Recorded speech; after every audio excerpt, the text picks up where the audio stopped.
Okay, right. Sorry for the wait there, guys. So anyone that's just joining or just watching, you'll actually see we're actually going to be flying from Seoul,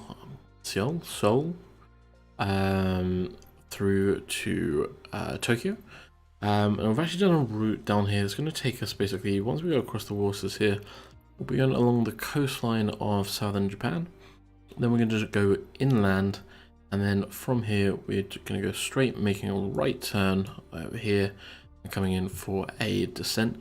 Rough flight time is going to be around just under 2 hours. We should see, according to this, about an hour and 44 minutes to do just under 800 nautical miles. So I'm just going to get this set up now.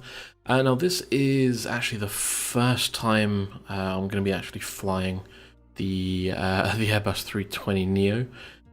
So the landing's going to be a bit interesting. It's also my first time trying to use IFR. I did not have any real-world experience with flying, and the last time I actually played a flight sim game was probably either 93 or 95. So we're talking many years since I last played. So we'll see how it goes. I've done all of the training. I actually did a video or a live stream earlier this week showing the actual tutorials and stuff that this game offers. That went okay. Landings were a bit sketchy, but this is going to be the first actual IFR A to B flight that I've done, and I've decided to go somewhere I've never been before. So we'll just let that finish.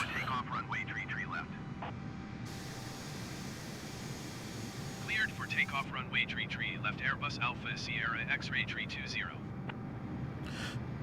So I've actually wanted to leave the ATC on, but I've handed it over to the AI just to make it a little bit easier, whilst this is my first actual flight doing this. So all things like cameras and stuff haven't been set up. I'm doing everything manually on that, so do bear with me whilst I'm doing that.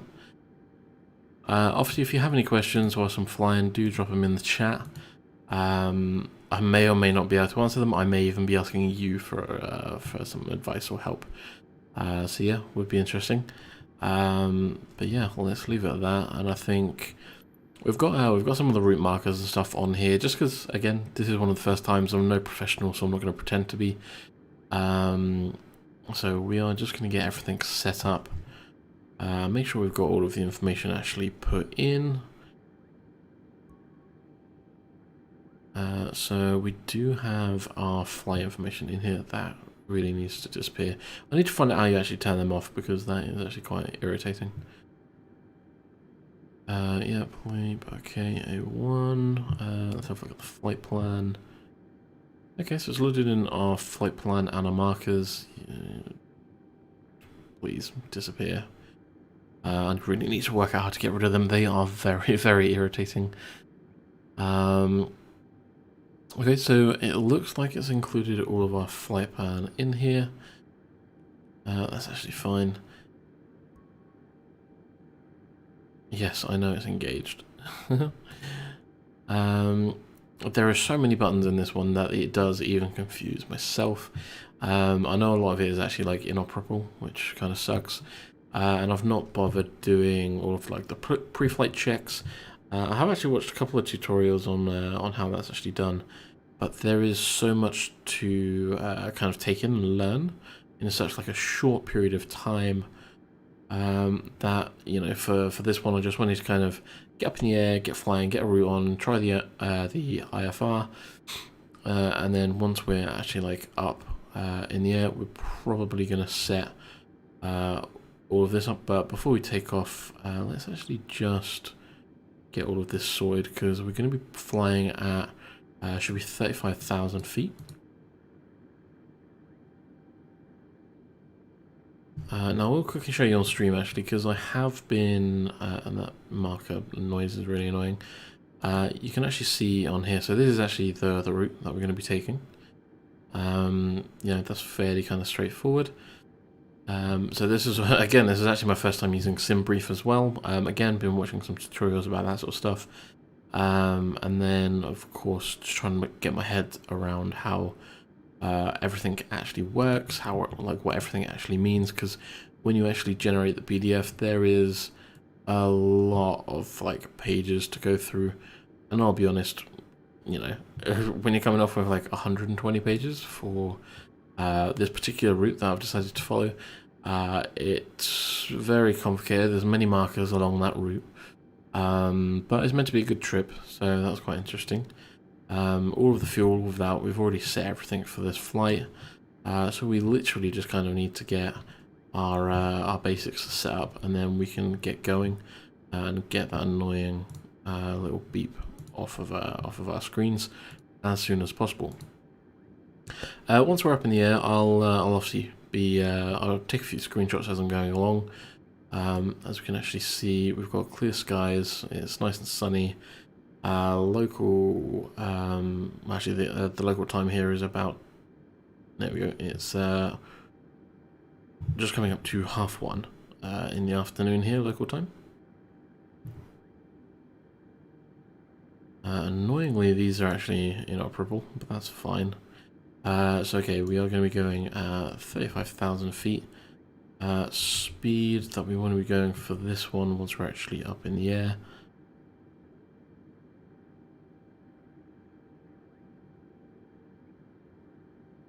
So yeah, sorry, we've done the fuel. Airtime should be 1:52. So that's 1 hour 52.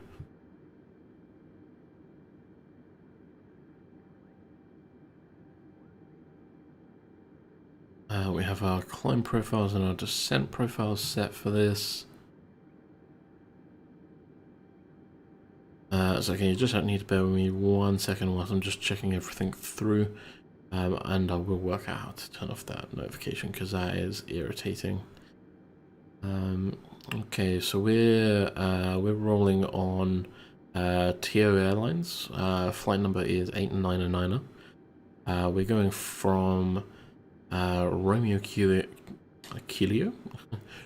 Romeo Kilo Sierra in India, and then we're going to be arriving at Romeo Juliet Alpha Alpha. Okay, so we have got everything on for here. I think with our airspeed, we'll worry about that once we're actually up in the air.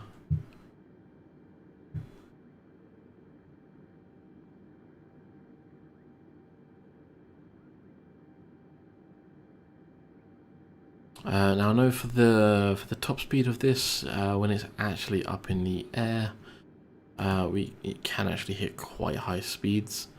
But I think we're probably going to be doing something like, I don't think we want to be doing top speeds, but we could do maybe like 0.76 Mach. So that's what, 76% speed of sound. We'll actually get that put in now.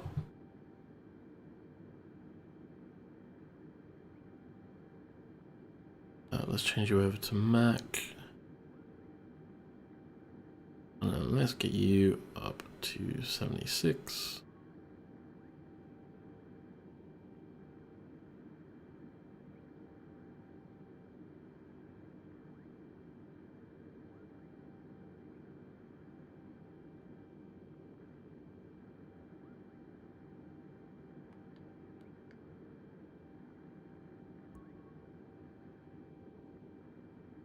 Okay, we don't need any of that. Okay, I think we are good to get going. As you can tell, I don't know all of the terminology off the top of my head. All engines are on, everything is ready to go. Yes, I know that's power, thank you very much.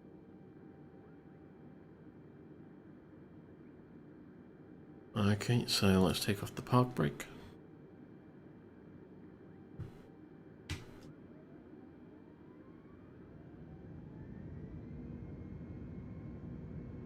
And let's get going. Let's just get a bit of speed up.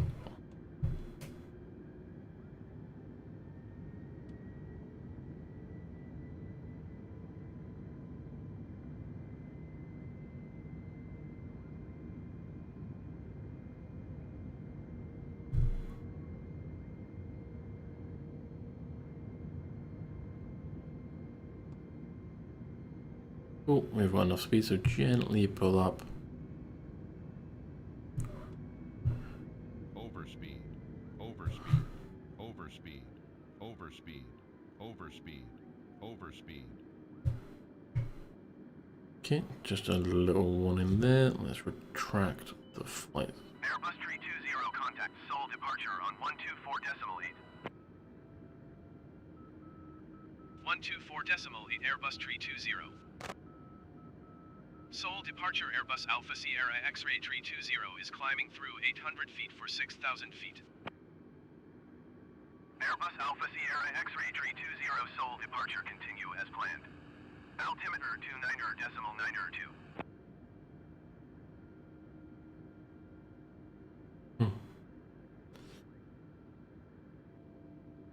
Now, obviously, if you get annoyed with any of the... Oh, let's just straighten up our rudder a bit there.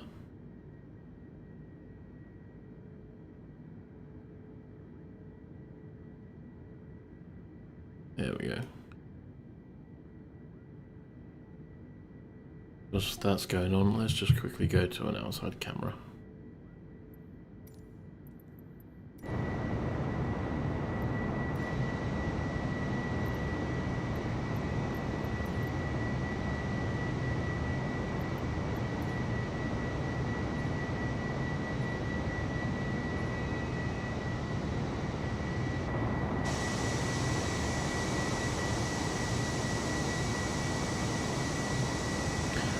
I do think you do have to appreciate the graphics. Airbus 320 contact engine center on 125.45. 125.45 Airbus 320. Engine center Airbus Alpha Sierra X-ray 320 is out of 6,800 feet for 6,000 feet. Airbus Alpha Sierra X-ray 320 engine center continue as planned. Altimeter 29.92.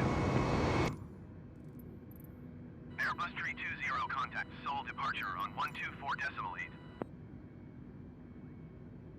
Going to 124.8 Airbus 320.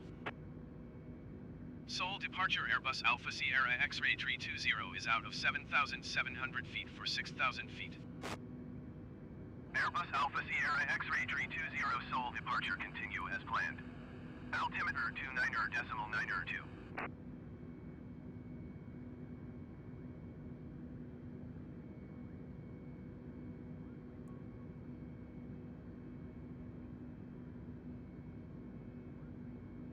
Airbus 320 contact engine center on 125.45. 125.45 Airbus 320. Okay, let's just get our Engine center speed Airbus back in Alpha Sierra check. X-ray 320 is at 9,400 feet, descending 6,000 feet. Airbus Alpha Sierra X-ray 320 engine center continue as planned. Altimeter 29.92.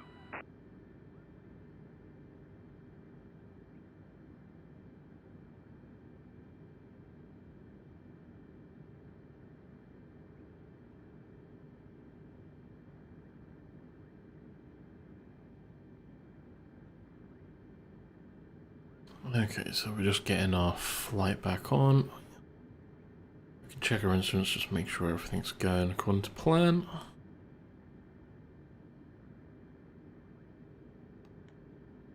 There's no point actually having the train on. How are you above 231?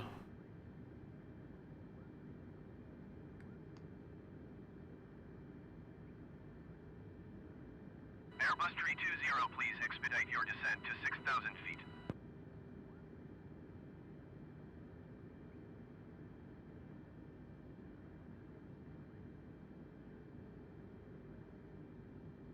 We want to get this down to 6,000. We need to drop this down, not 320.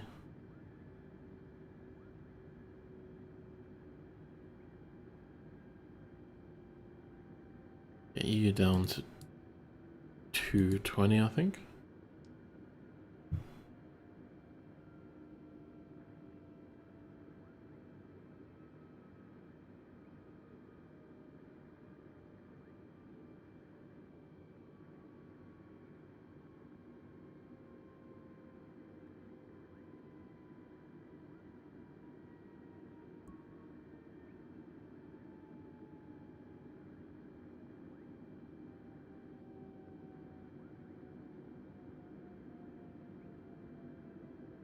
There we go, so we've got our route back on plan. We just obviously turn in, so let's just go out and have a quick look whilst we're here.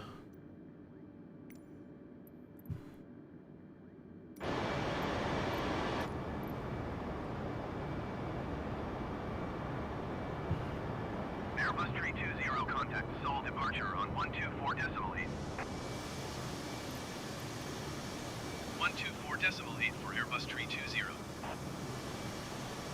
Seoul departure Airbus Alpha Sierra X-ray 320 is at 11,800 feet, descending 6,000 feet. Airbus Alpha Sierra X-ray 320 Seoul departure continue as planned. Altimeter 29.902.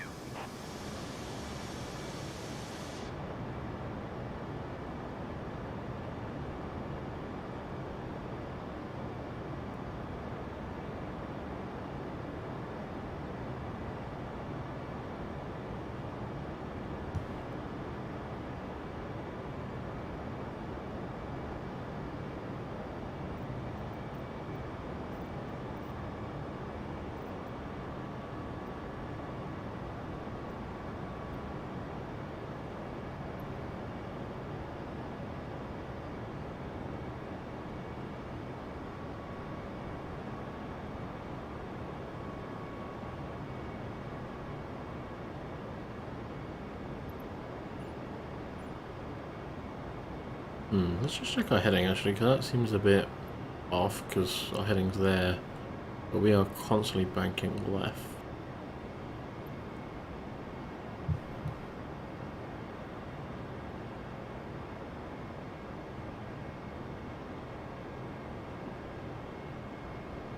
Because when we come out, we should be going straight, basically southeast through South Korea.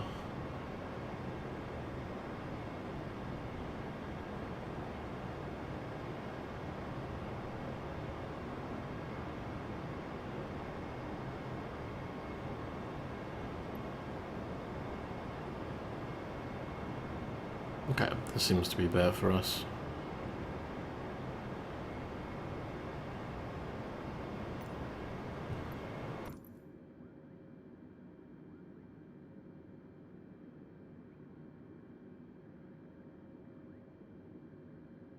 Okay, yep, so we're just about to hit our first point.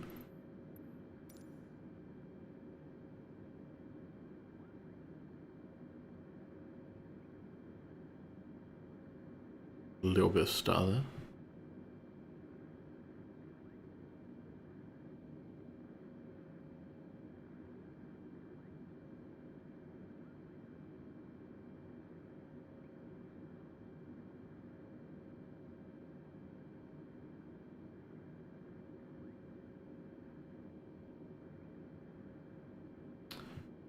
We are only just above 250.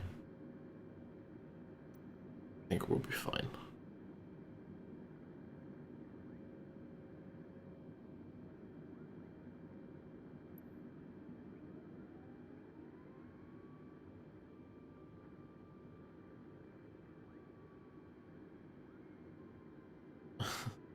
Airbus 320 climb and maintain 15,000 feet.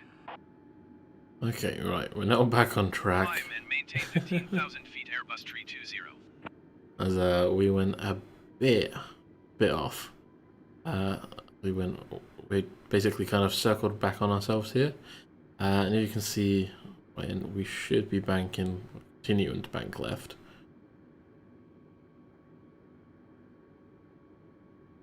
Although the autopilot seems to be a bit off. Because we're banking, but we are banking slow.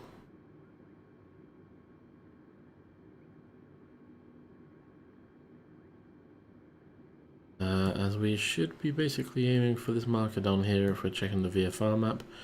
This will take us basically down through here. So this is the route that we should be on. Okay, good. Airbus 320, please expedite your climb to 15,000 feet. Okay, that's right. Let's get climbing quickly. So we want to go up to 15,000.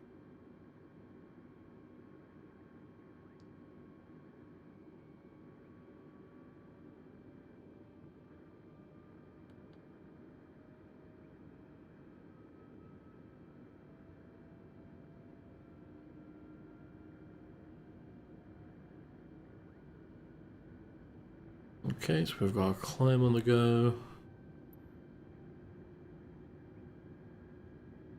Engines are looking good. This is climbing at a decent rate. Airbus 320, contact engine center on 125.45. 125.45 for Airbus 320. Engine center Airbus Alpha Sierra X-ray 320 is climbing through 8,100 feet for 15,000 feet. Airbus Alpha Sierra X-ray 320 engine center continue as planned. Altimeter 29.92. We are looking good so far.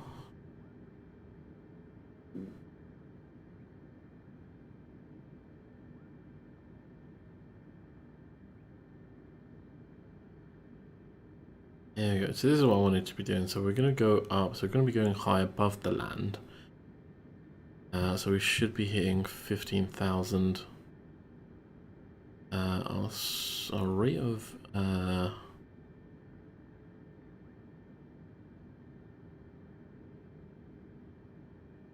sorry, I was just getting lost in track then. Okay. So we want to be continuing to go up. We're going slowly. Because we're basically back on track now, so it's a slow climb. We don't need to rush up to 15,000. But we're almost there.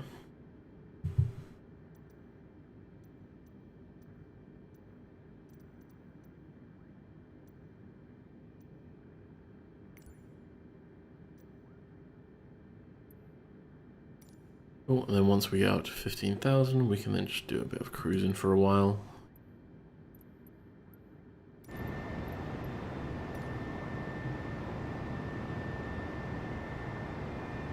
I did also see as well earlier that some people for the Airbus A320 are already using liveries. Now, I'm not sure how they've actually managed to get hold of them, so I'm going to have a look at that after this, because I've been told there's one for British Airways. So that'd be quite cool to do a British Airways flight coming out of Heathrow.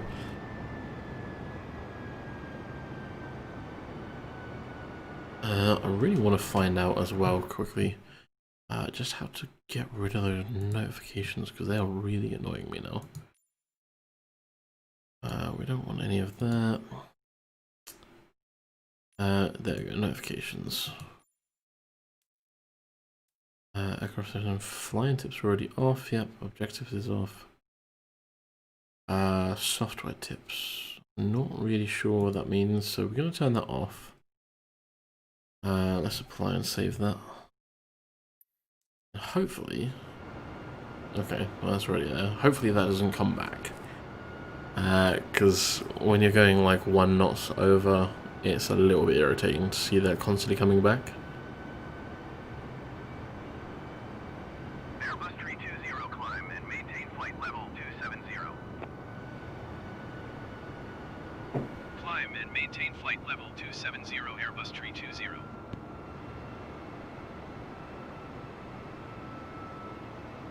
Now, of course, if you are new to the channel, then obviously let me introduce myself. My name is Jay. I go by Seoul online.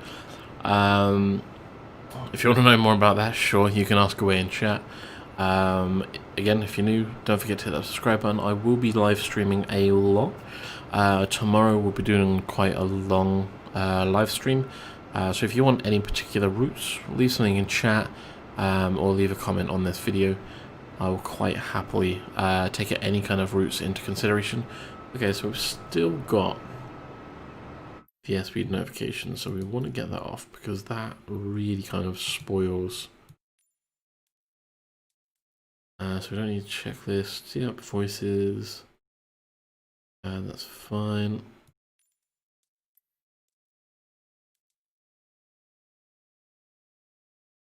That has to be then these two, I guess.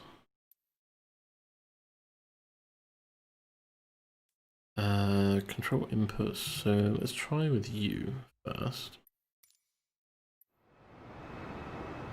Airbus 320, please expedite your climb to flight level 270.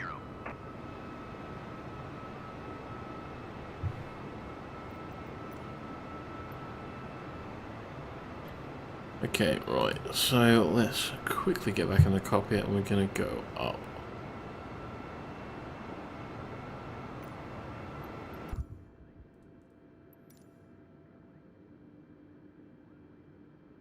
So we're going to go up to flight level 270, which is 27,000.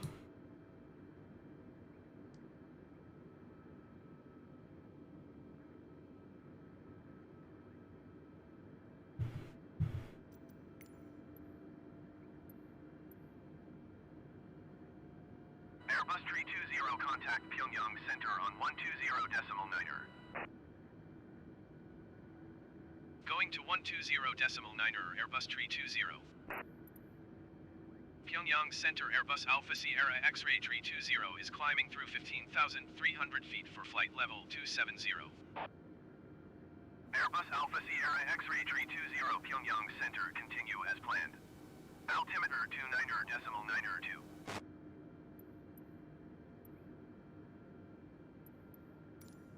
Okay, so that was just us basically handing off from one ATC to the next. Then we have a look at the VFR.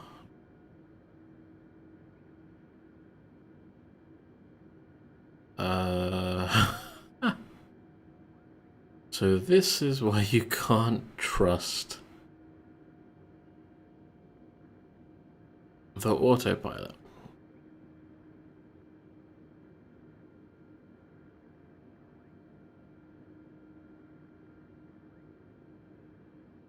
Because you should be taking me on the correct route, but we are way off route when we're looking at VFR. Because IFR, that's what we've planned for all of this. But we did definitely not get that.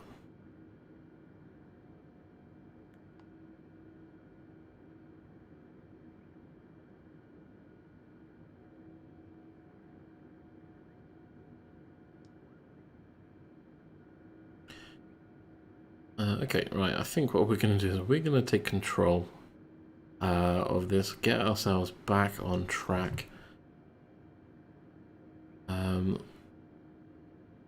So what we're going to do is we are going to disengage autopilot.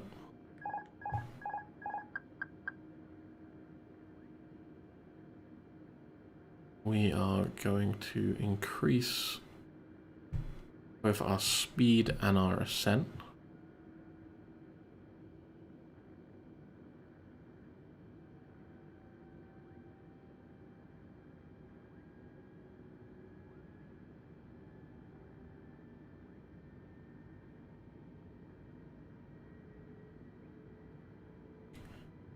And we're also just going to turn. Well, we was trying to roll it. That clearly isn't going to happen.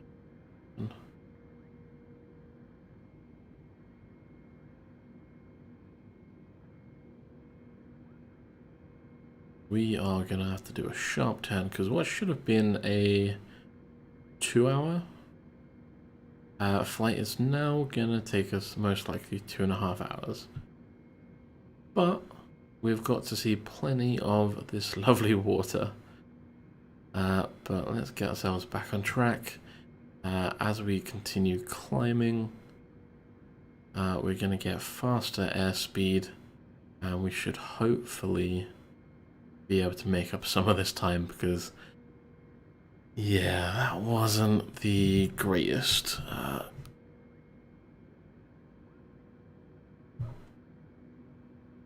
Okay, our rate of climb is a little too fast.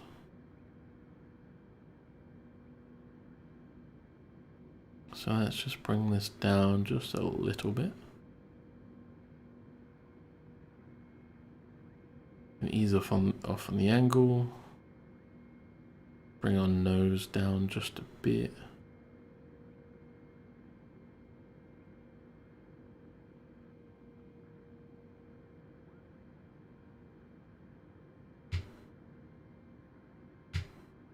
Airbus 320 climb and maintain flight level 350. Climb and maintain flight level 350 Airbus 320.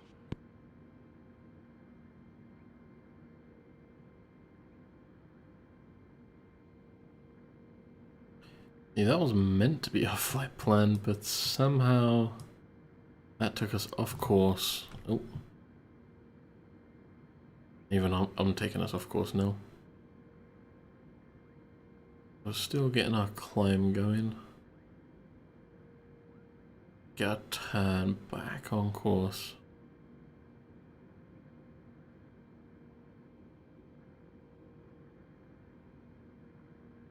Now, I'm not sure if that's something that I've actually done to put us off course by that much. But if it is, and you know I've done wrong, then do obviously drop a comment.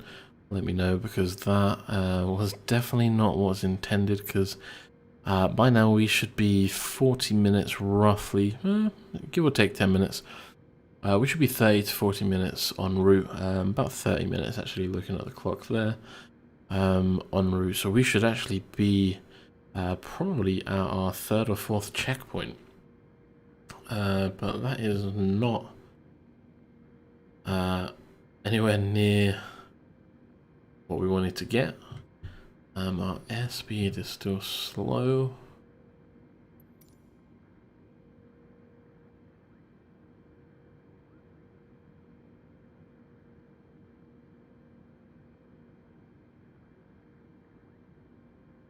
I'm pretty sure we are, yep, we are at full throttle. Interesting.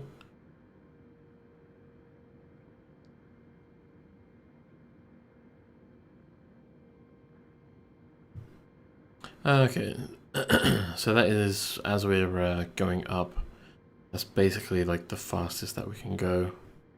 We've already got flaps all the way back. We don't need to adjust anything else along here.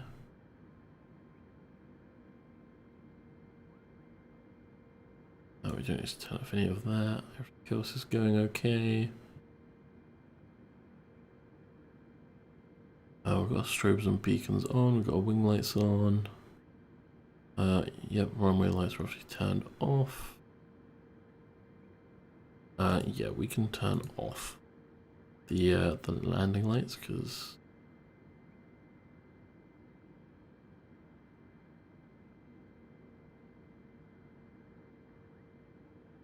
in fact we can retract them because we don't need them at all. We don't need to set the nose to taxi. That's already on taxi. Airbus 320 contact engine center on 125.45. Let's set that to off. Going to 125.45 Airbus 320. Engine center Airbus Alpha Sierra X-ray 320 is climbing through flight level 320 for flight level 350. Okay, so we're almost there. Engine center continue as planned.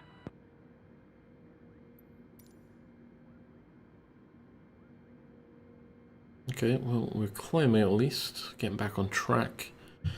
Let's bring us up here a bit.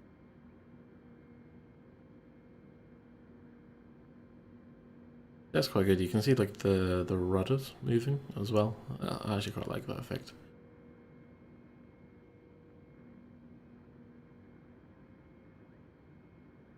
So our airspeed, as you can see there, is actually starting to get faster.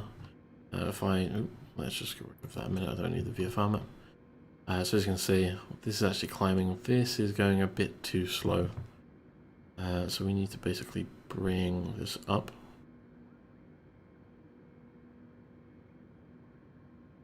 Airbus 320, please expedite your climb to flight level 350. As you can see, the ATC is getting a little bit too impatient with us. So we need to expedite our climb. So we're going to bring that up, and then we'll bring the nose down when we hit FL 350.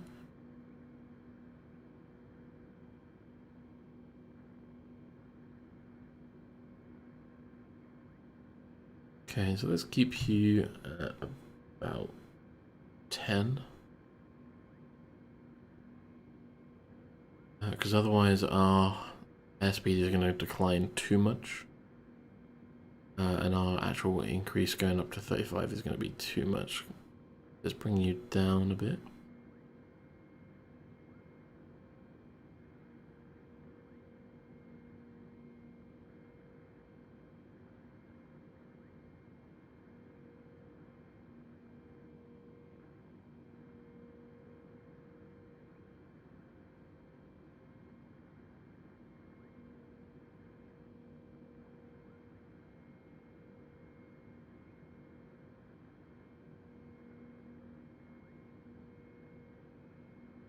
Okay, so our airspeed is going up. We shouldn't be declining up this, so let's just sort the trim out.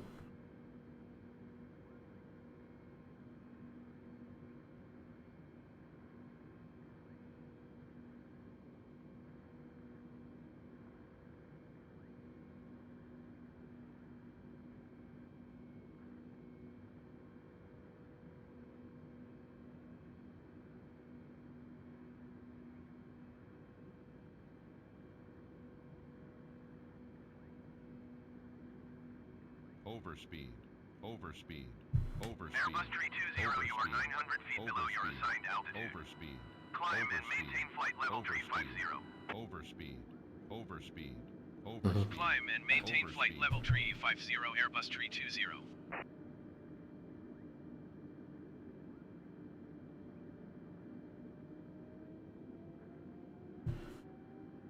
Okay, let's see if we can actually get these controls to actually work then, because that was going a bit crazy for us. So we want 3500. That should be put in on the clock. It is.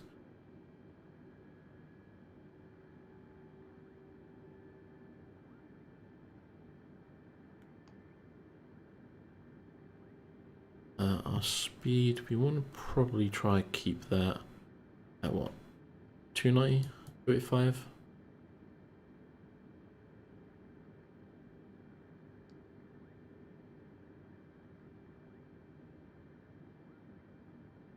Trouble is, if I engage autopilot, it's just going to go crazy again.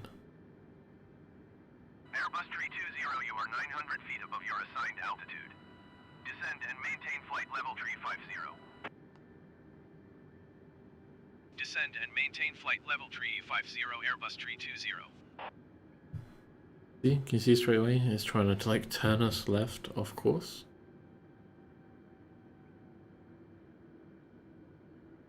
Now I can't understand why, so it looks like we're going to be doing this manual for a lot of it, which is going to be annoying.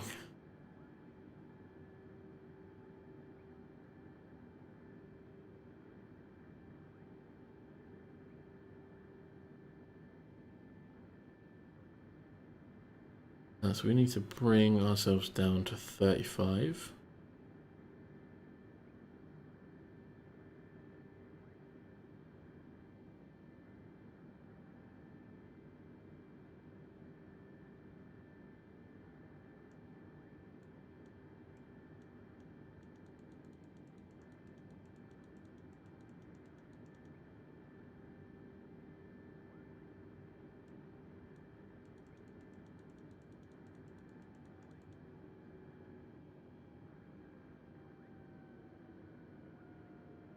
Overspeed. Overspeed. Overspeed. Now we shouldn't be hitting overspeed. Overspeed.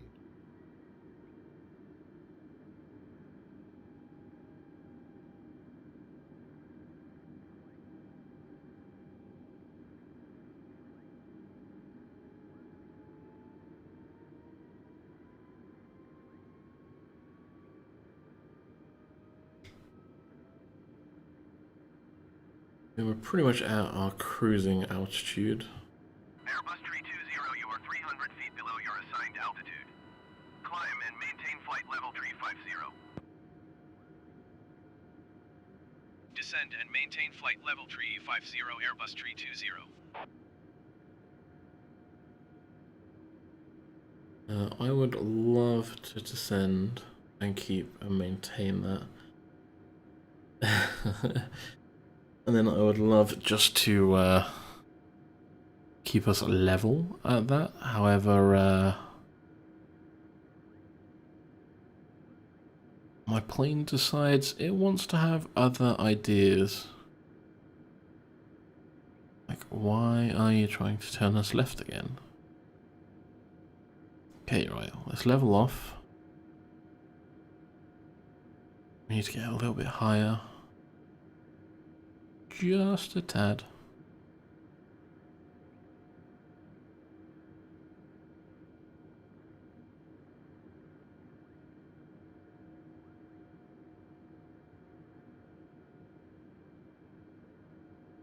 Airbus 320, you are 400 feet below your assigned altitude. Climb and maintain flight level 350. We're getting there, buddy, don't you worry. Climb and maintain flight level 350, Airbus 320.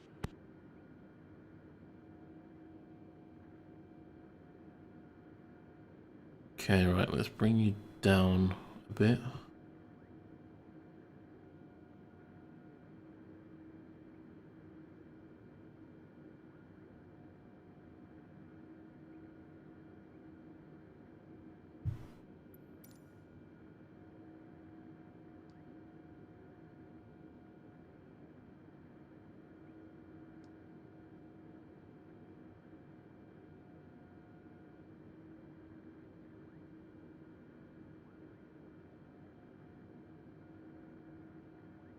Why are you still drifting down? You should. Okay, so heading is okay, but you're still drifting down.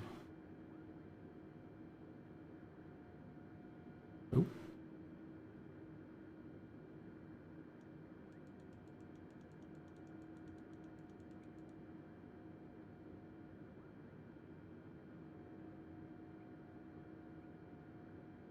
That's annoying.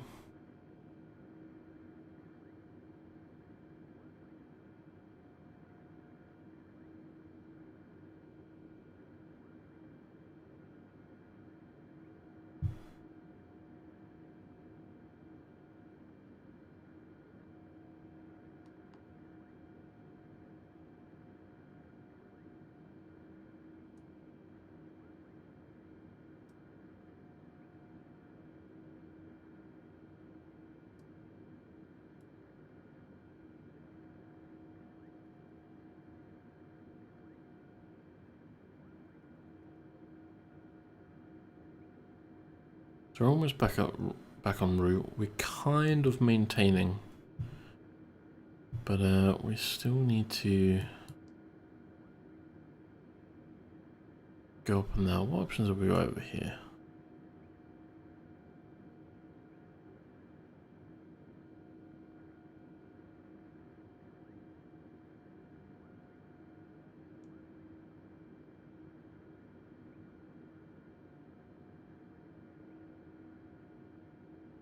Okay, so that should be keeping that.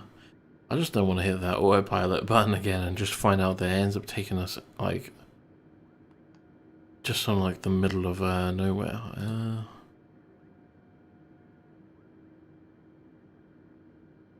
Yep. What else do we need? We don't need constraint. Yeah, we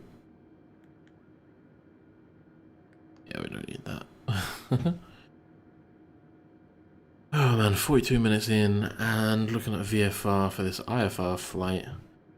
We're on track.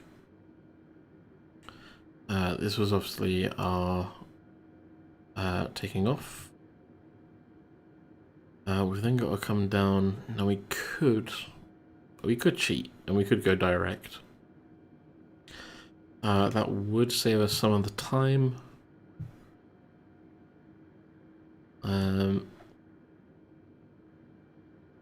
And even just like the scenery.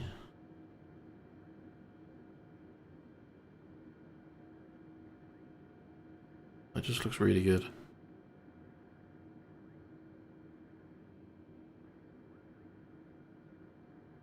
I mean, obviously from up here, everything just kind of looks like a small dot. But I mean, if you take everything in, yes, this is a default plane. But I mean, the amount, like the sheer amount of stuff that they would have to kind of program in to kind of keep that going. Let's get GPS tracking ongoing.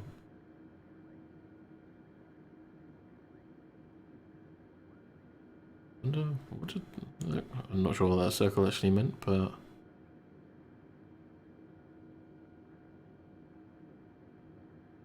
so we're kind of keeping to our route. We should have most likely another handoff coming in soon. We're actually increasing. So let's bring our throttle just down a bit. We're at what, 47%? So that should slow down to 40 maybe. Airbus 320, you are 300 feet above your assigned altitude. Descend and maintain flight level 350. Yep. Descend and maintain flight level 350 Airbus 320.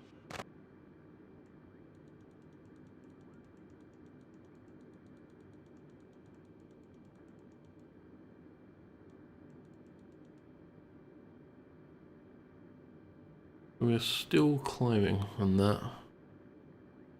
So we need to use a bit of a trim.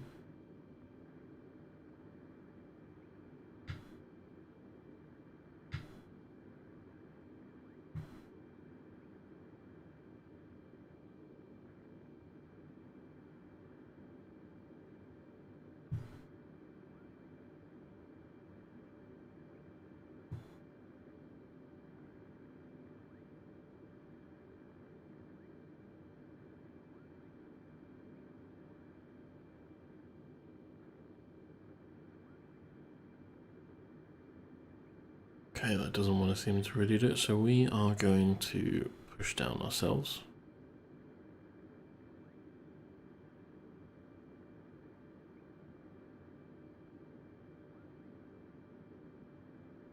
That was a little bit too fast. Airbus 320, you are 300 Yep. feet below your assigned altitude. Climb and maintain flight level 350. Climb and maintain flight level 350 Airbus 320.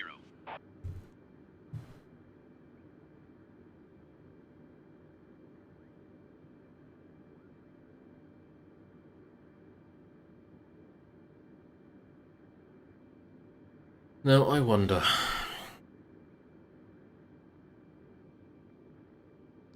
because that should be engaging with it.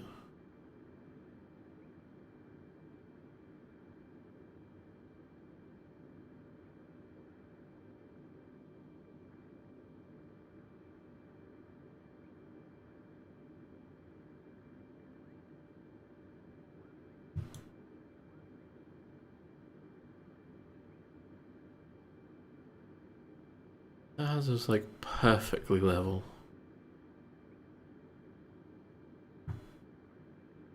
Wow, I say perfectly level. Airbus 320, please expedite your climb to flight level 350.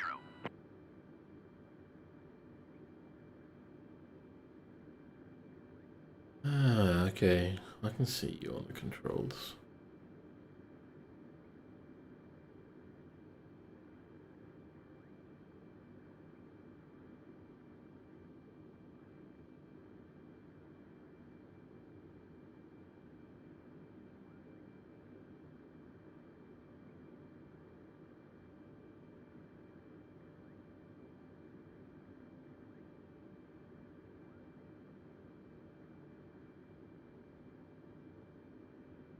So we're actually going to go direct, I think. We're going to skip off part of this corner.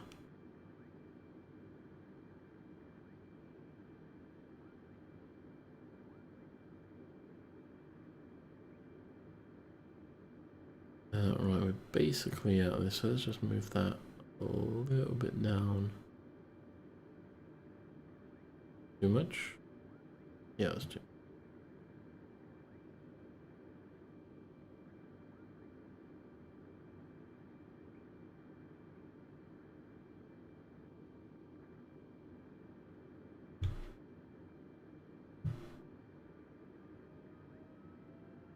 no. What are you doing? Why would you just drop all the way down there?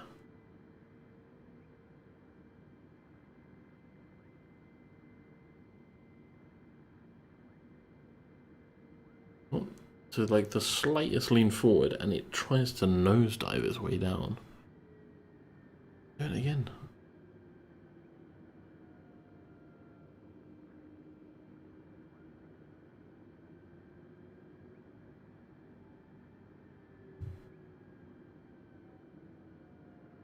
What is wrong?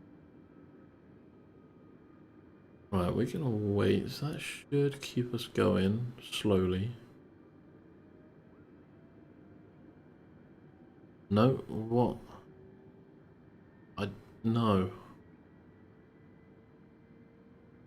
Sorry, but no.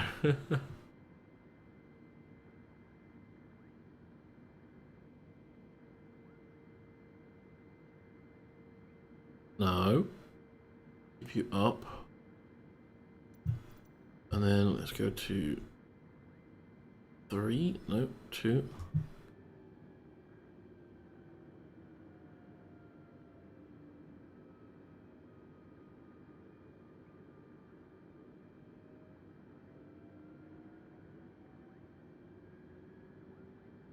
How are you bouncing up and down constantly?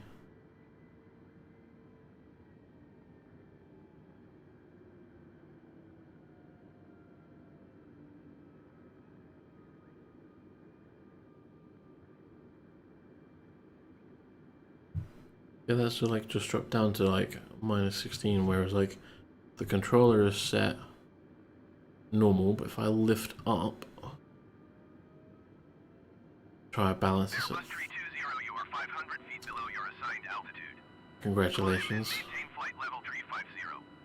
I'm gonna have to turn that off in a minute because that is just irritating. Flight level 350, Airbus 320. Right, so on the plan,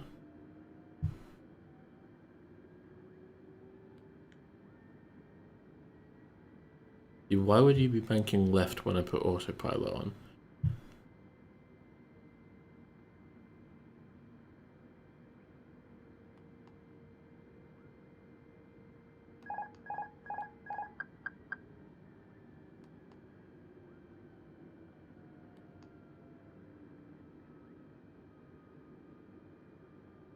No, you're still going for it. Okay, that's fine.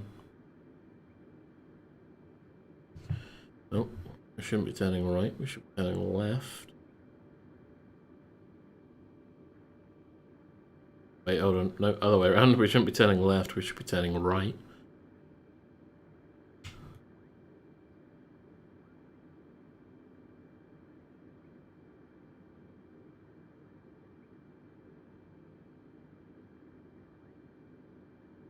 Now, I'm not sure with the IFR whether or not it's managed to like knock something out of sync or out of whack, but our oop, that should not be going over there.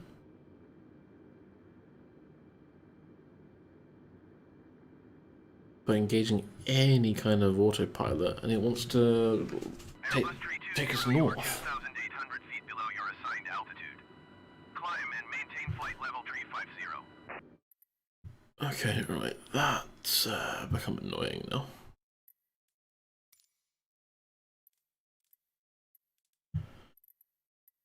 Sound, voices, 100. Thank you.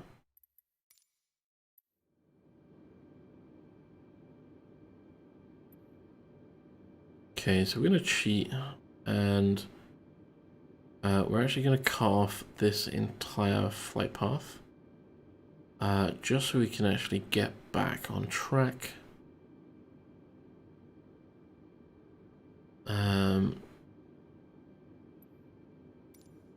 Oh, it would be amazing if, you know, the altitude was actually managed, but I'm not sure. I'm not sure if anyone else has actually encountered this, or if I am doing something wrong. But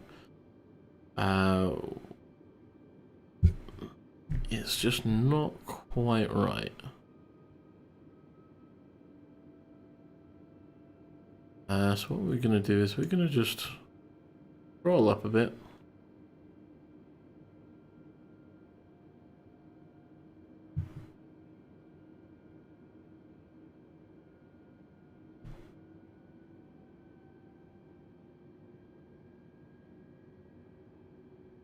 We're just going to see if we can get up to about 250, maybe 260.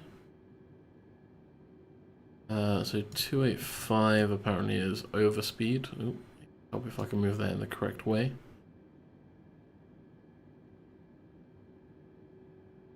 Don't really care about the brightness of that, I'll be honest. We don't care about our floodline. The train doesn't really matter. We're pretty much on target. But as I say, we are kind of taking off a big lump sum of our actual route, just to try and make up some of the time. I'll be quite honest.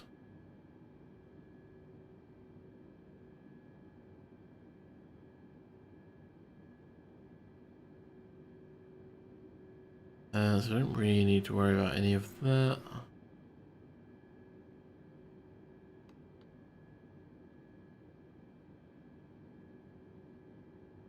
We don't have our approach to worry about. Our autopilot is drunk, so we're not going to engage them. We're all okay on there. We're starting to climb again, which is good.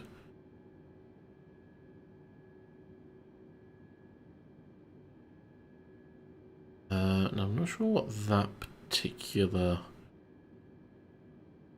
Is that like the warning for when we get to overspeed?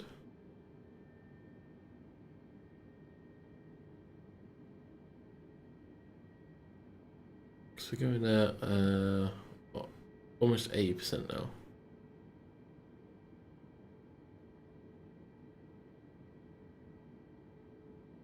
Our airspeed is slowly creeping up. That must be where we reach overspeed.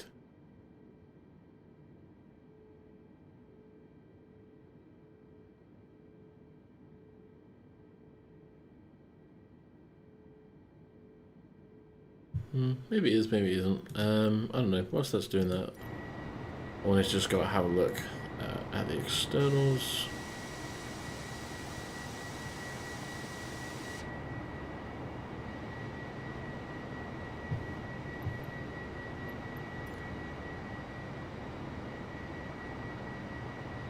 I mean, even as you're flying along, you can even see like the heat coming out of the back of the jets.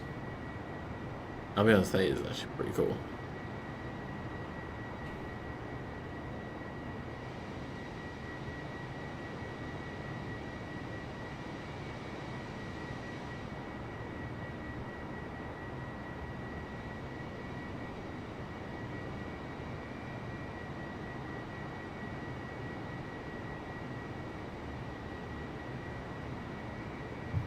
Because if we were following our route, we would actually be in the distance over here somewhere. But that's not quite what's going to happen today.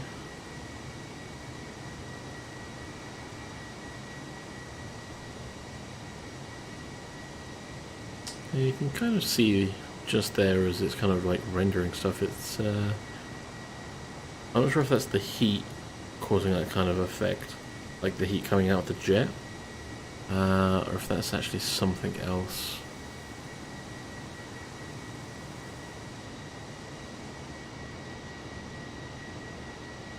Oh, there you go. That was a lovely bit of map loading going in there.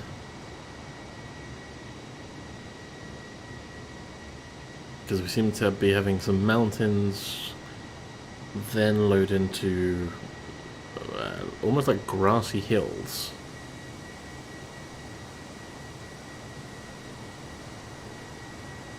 So I guess this is actually like the default, and then this is the actual like the actual map data that's loading in. I'll be honest, it's a bit weird that it's only doing that, but I think that's actually because of my graphic settings.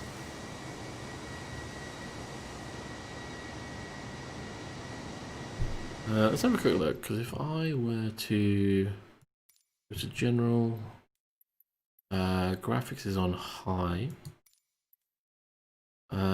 So if we then so up something. Okay, so anything above 100 is that, yeah. So frame rate limit, we set that to 30. I increase these up to say 130. And render scaling, let's do 120. Let's kind of see what happens with those graphics ends.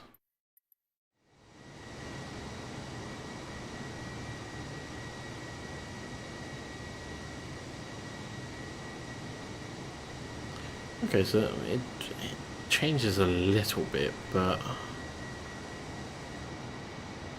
you can still kind of see like where it doesn't quite look right. Now that could literally just be this part of the map in the well, but if we're looking around, I don't know, yeah, all of the others actually look okay. Maybe it's just that area. Strange.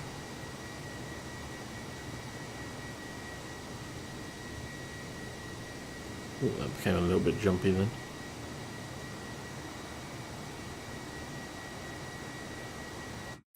Okay, so it didn't look quite like that, so we're just going to go back to high. Let's put that, render scaling, we'll just go back to 100, same with this. Let's lock you back up to 60.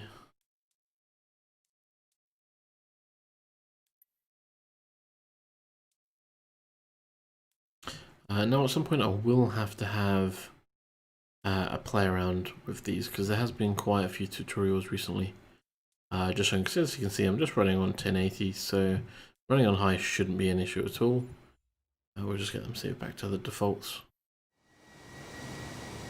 We're still climbing, so we probably want to check on that. Yeah, so we are getting a little bit too high, which is also causing us to go slower. So let's bring us down. Let's get that going quite quickly, actually.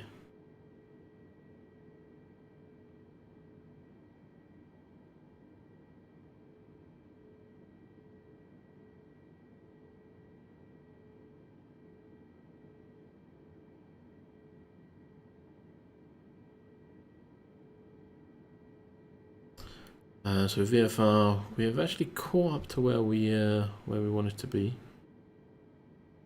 So the IFR flight, the IFR flight has kind of been abandoned at this point. I'll be quite honest. Let's bring that trim back up. Ooh, not that far. Because we are going to be getting some overspeed very, very shortly if we're not careful. Overspeed, overspeed, overspeed. Overspeed. There we go. Told ya. Overspeed. Let's drop back on that throttle. Overspeed. Overspeed. Overspeed. Overspeed. Uh, Overspeed. Overspeed. Overspeed. Overspeed. Oh, we did not want to put the flaps on. That was almost very dangerous. Overspeed. Overspeed. Overspeed. Overspeed. Overspeed. Overspeed. Overspeed. Overspeed. Overspeed. Yep, we are aware. Overspeed. Overspeed. Overspeed. You calm down a bit. Overspeed. Overspeed. Overspeed. Thank you. Overspeed. Overspeed. Overspeed. This. You would have thought that you'd have like a warning or something that you would actually be able to like just turn off. So when he's going like, you know, like the master warnings and things like that, just to basically acknowledge, yes, I hear you, but I don't need you to keep saying overspeed, overspeed, overspeed constantly. So we've got plan mode on there. Yeah, I would love to engage in altitude mode of 35,000, but yeah, autopilot is a bit crazy. So we are en route, going to our next marker. Now I need to. Okay, so that's saying IFR. Right. Okay, so 37 was actually back here. Oh, wait, 37. Because we had 360, 27.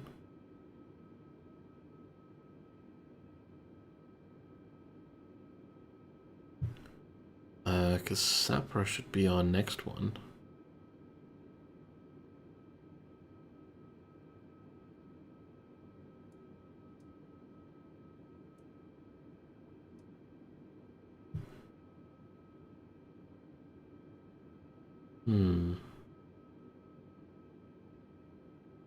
We can bring ourselves down a little bit more.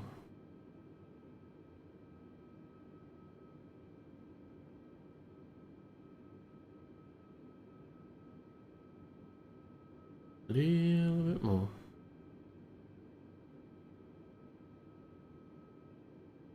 So that will get us descending.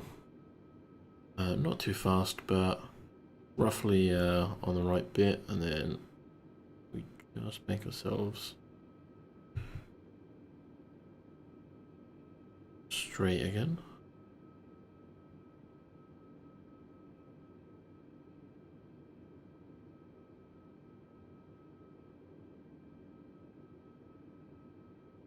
Okay, right, let's get rid of the VFR a minute. Let's kind of try to work out actually what it should be, because that is no good to us. UTC from RKSI. Now that was just back. Wait, RKSI. Oh yeah, okay. This way took off, come through there. We've now kind of cheated and just kind of ignored all of that together. So we then got Sapra. To be fair, if we can...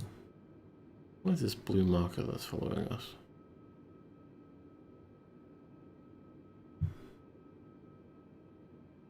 What is our descent, by the way? Bro, come on.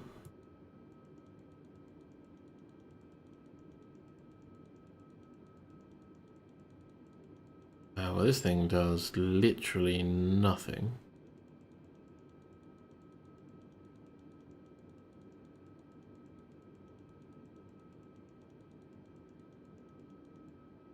That's trying to get us to go back up, but we're only at 40% throttle, I believe.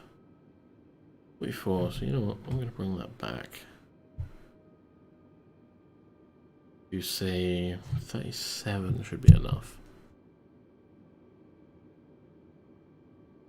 I should see our airspeed go down a bit.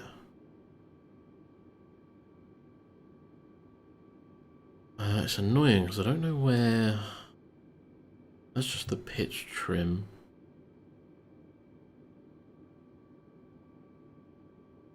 This is nose up. Nose down.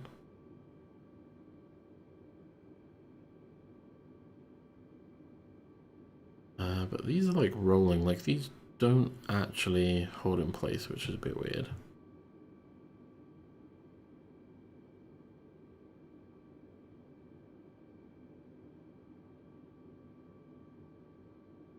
That's fine. So these are... Okay, so we've done 37... The 36E27. I believe we've done that.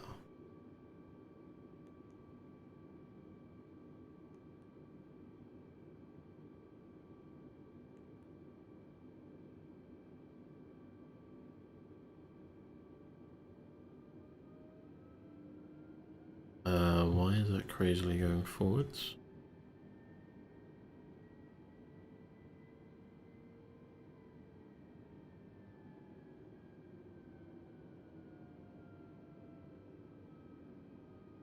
Okay, yep, you can continue going down. I really need to try and work this out. So that's activating the approach phase. Yep. So flight plan, destination is there. On the VFR then, because we've got 36E27. Okay, so we're done that one.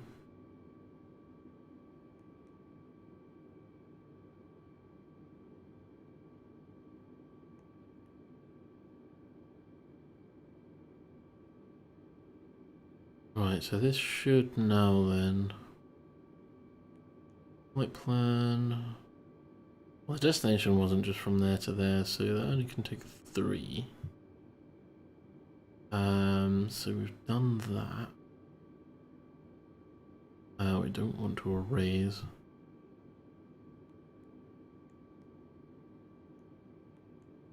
That's annoying.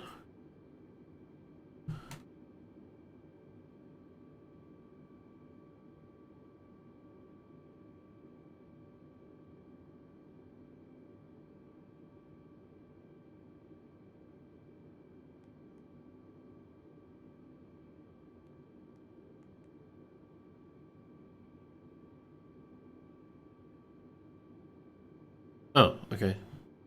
We've just managed to get that, okay. So 35. I'm not really sure where that's 12. That's a bit good. GPS tracking. We were just about to hit Sapra.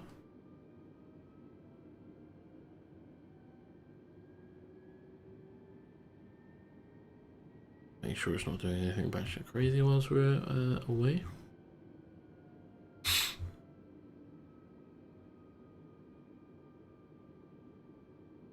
We're just passing Sapra and then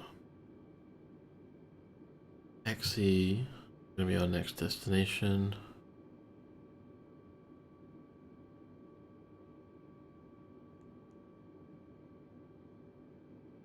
I don't want to enable the alternative.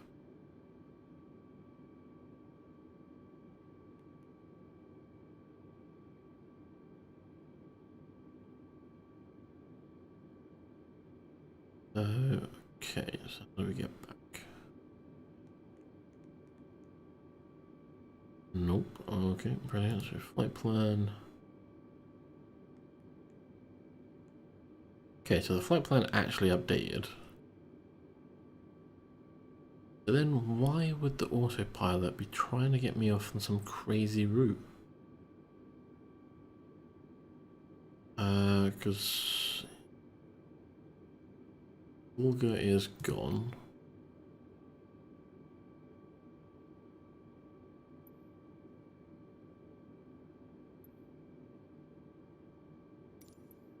I mean, no, we don't want to do that.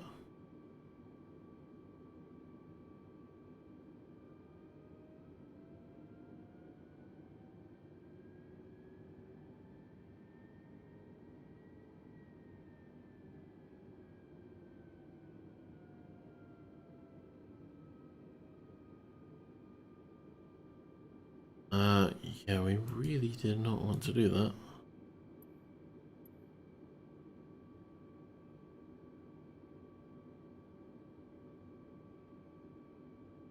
So you want to...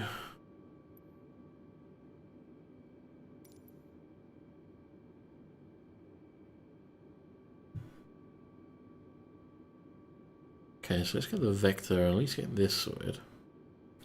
We want to turn left heading 305.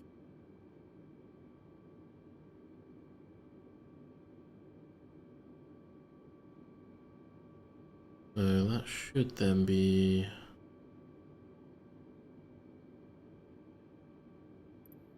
305.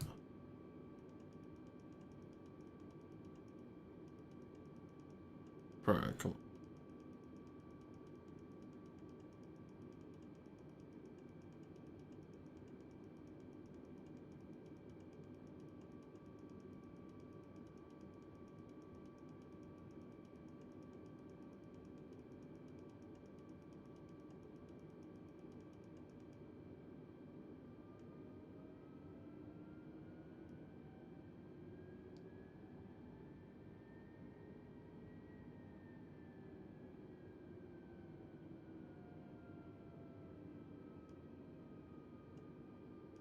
Why would you think it's okay?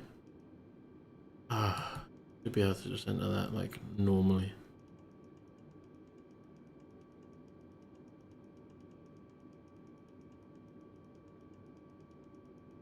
Oh, I mean, this is literally like our first kind of attempt here, so we're gonna go.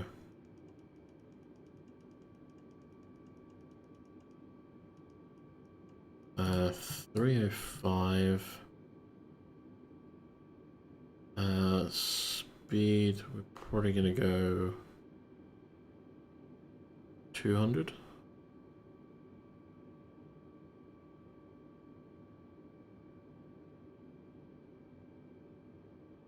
We want to go down to 2700.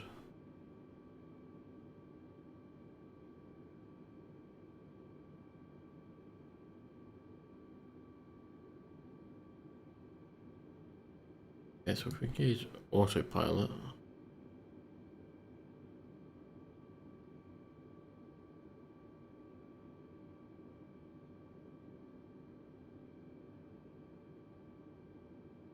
Oh, sorry, we want 2800.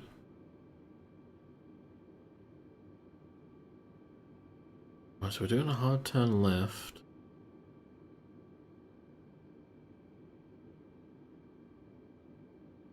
The altitude's going down, so Sapporo was at 324. So continue setting, yep, on 050. Narita, that was our destination, yeah.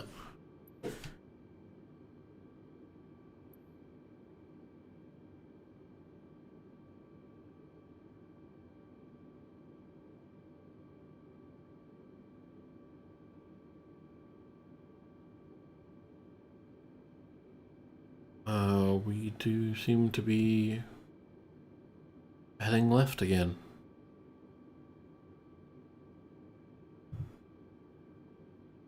What is wrong with this one? We don't care about that one.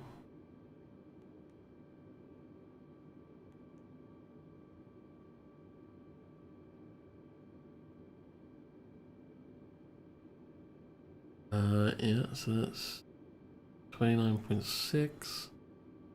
So that's 35, yep.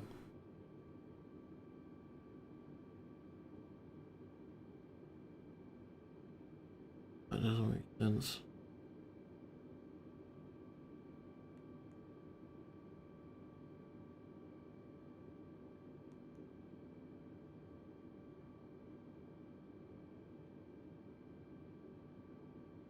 Five.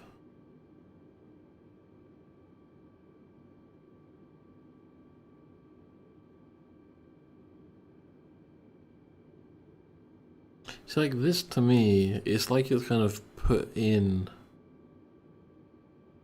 the configuration like almost back to front.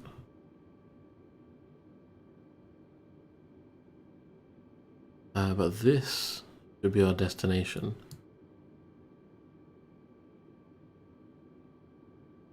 But this is like trying to take us back Wow, that sun is super bright. I think it was that one, yeah.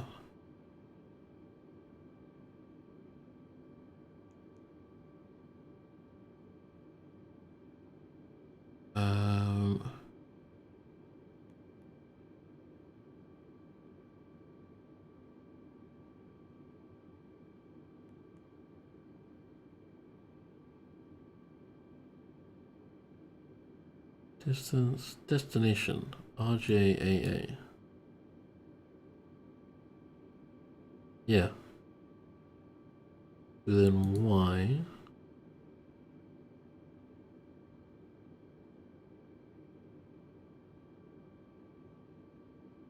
Why would you be trying to turn yourself around? That doesn't make any sense. Is it because it's got to hit certain...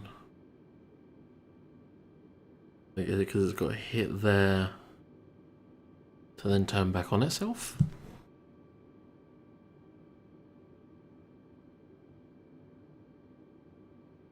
I genuinely can't tell, but we're like an hour behind. You know what? Like it's not working. I don't particularly just want to go back on my place just because this seems to think that this is the next.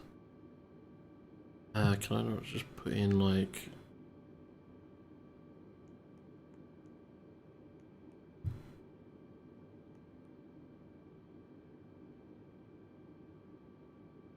one? Yeah, like you are taking me back.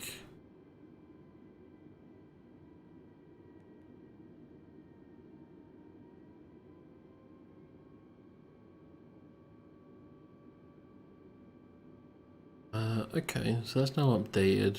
We're gonna hit Sapra.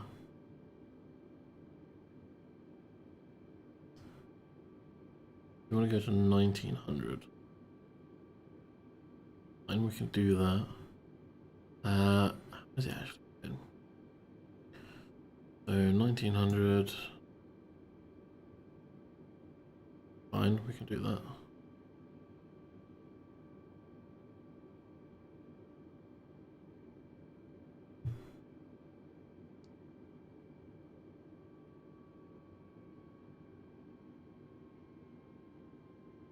Cool, yeah, that's gonna get that sorted.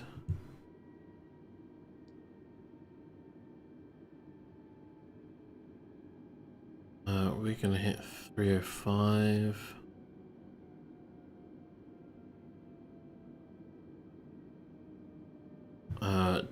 Jesus, how quickly are we descending?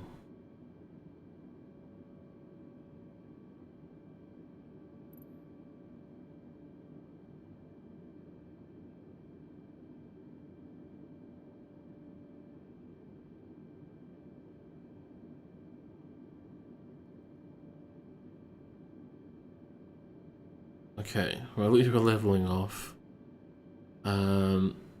Okay, so for whatever reason it's kind of triggered and realized that, you know, we've hit there.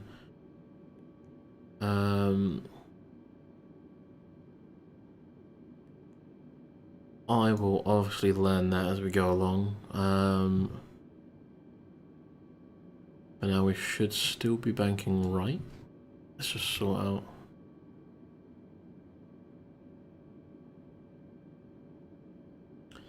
Let's just get rid of these. We're just gonna let it do its thing.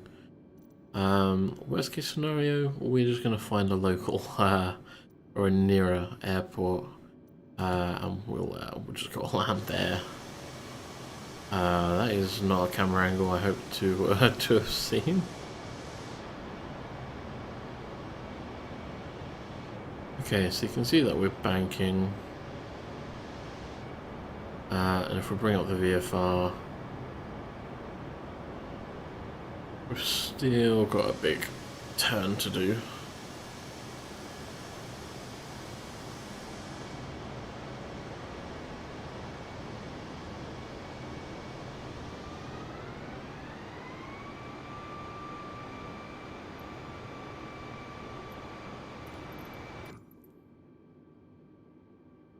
Cool, so we should hit 1900. We're actually doing 280 our managed airspeed, which is pretty good. I should make up a little bit of time because we were doing very slowly beforehand. My god, that has taken us basically half a journey to get the IFR actually working. So we're doing this, yeah, going at 305. Let's just go back to here. So technically that's actually 304. That's fine though, we're basically on target for that. But we can still correct that anyway. So we are now 305, so let's just go to 304.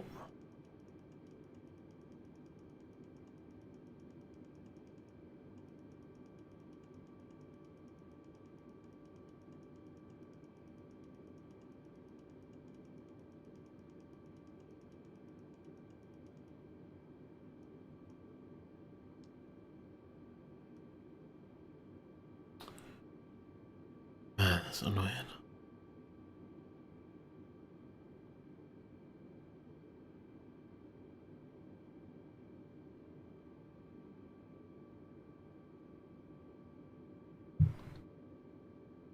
So it was 305. Cheers. But looking at VFR, that should be... Okay, so that should be us correcting. That's good. I'm glad that's actually finally now doing it. So anyone that does come in and join, perhaps we won't look as crazy.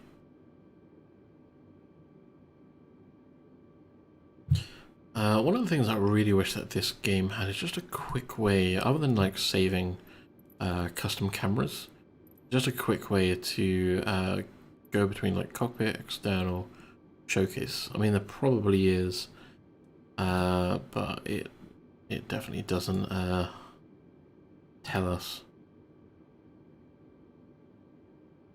Okay, so this is just the standard pilots. We got instruments, quick view. Let's have a look at the showcase.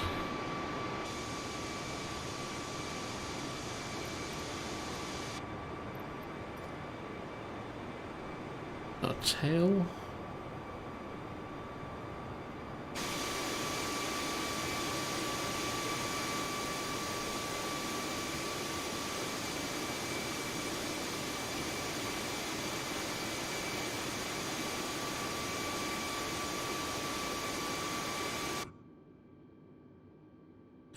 I do love that they've included like cameras from just like looking out the window as well. Like there's not too much to see at the moment because you're just looking at the ocean out there, but the fact that like when you're going over some like really good looking like terrain and stuff, some of the photos I've actually seen online, you kind of get like that almost like photorealistic, especially like, you know, even with like the markings on the window and stuff, because let's face it, if you're this close behind the wing, you're flying at like 35,000 feet, you're gonna get some dirt on the windows. It's not gonna be clean all the time. I don't care if it's clean between like every flight. It's never gonna be like that clean. So there's the other wing again, more dirt on the window, but that's actually like in front of the engine. Okay, I don't actually know how to flick back. Ooh, we didn't want to do that. That was me turning off the autopilot. Cool, okay. Well, managed to put it back on. We seem to be flying the correct route.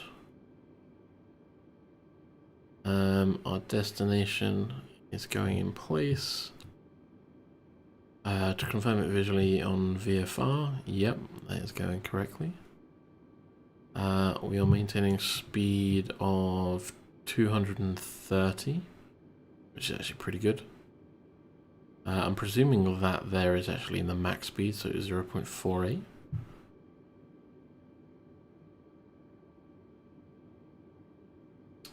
So everything so far seems to be pretty good.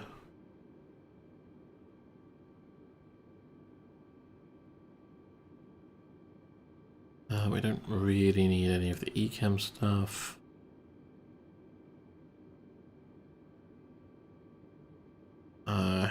Yep, heading is looking perfect now. So after XZE, we're then going on to YVE, then today. So you can see basically coming up, we're going to be going across the coast. This actually should have some really interesting scenery, I'm hoping. In terms of ATTs, we're going to be passing through several actually, because these two cross over, so we'll probably do the handover when we're like right above it. That will then take us actually over almost all the way to TRE. But we have probably got... I'm gonna say, because we took off over here. I can't actually zoom out anymore on that map, which is a little bit annoying. Actually, what I could do though, to allow me just to like have a reference as well, if I ever come back to this video or this stream.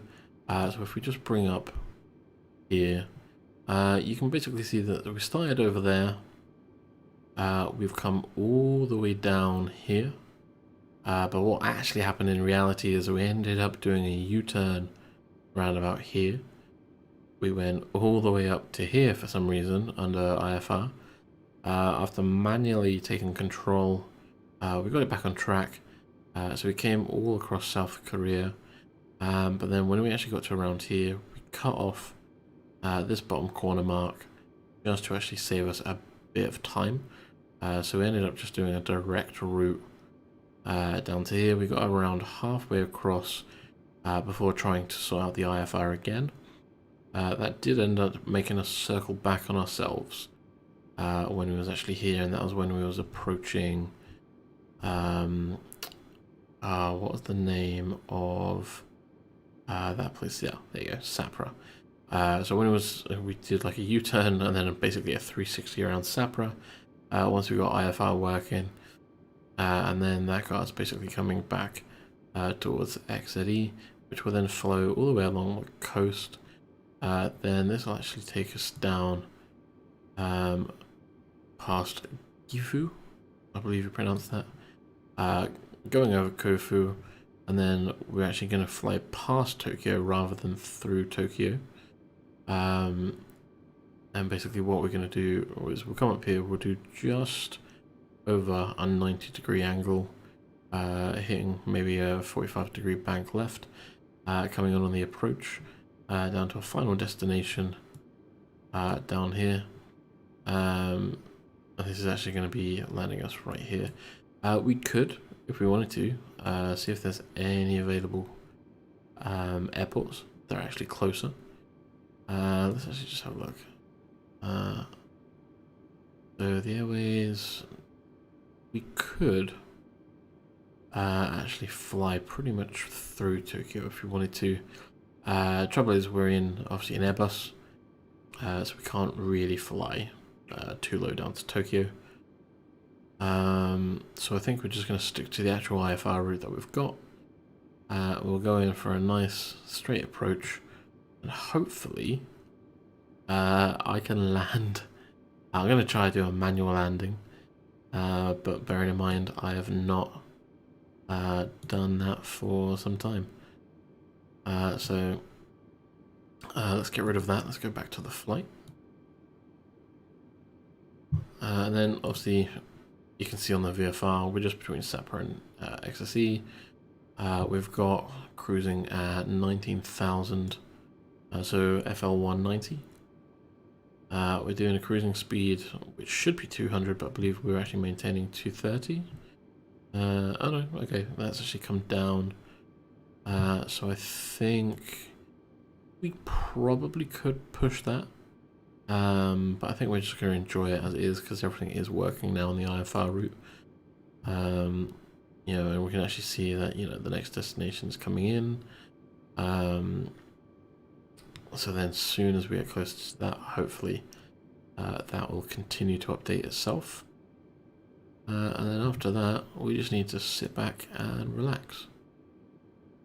So let's reset that view. Oh, that was me kicking my foot.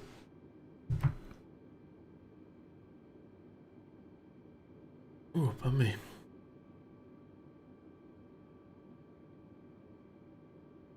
What should have been a 2-hour flight is now looking at taking us probably the best part of... actually, how far have we got so far? Have a look, because we can see how long we've been flying in the cockpit. So we've been at it for 1 hour 35. So well and truly, if we were on the VFR, if we was on the VFR, we should actually be more over here. Crank, thanks for joining. ETA, it would have been about 20 minutes. We're probably looking at maybe another hour at the moment on this ETA. We are currently about halfway through the journey. We had some issues with the IFR actually working earlier.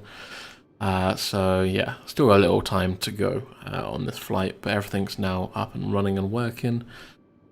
So we've got the IFR going, and we're now actually just sitting back to relax a little bit. Because we've had to fly most of this in manual.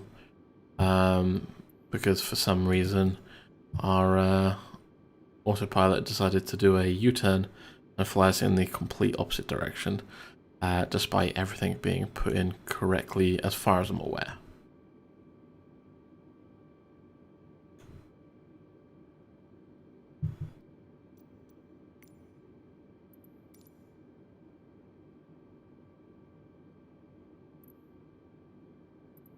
So we can just see actually approaching like the south of the Japan now, where we're going over the coast.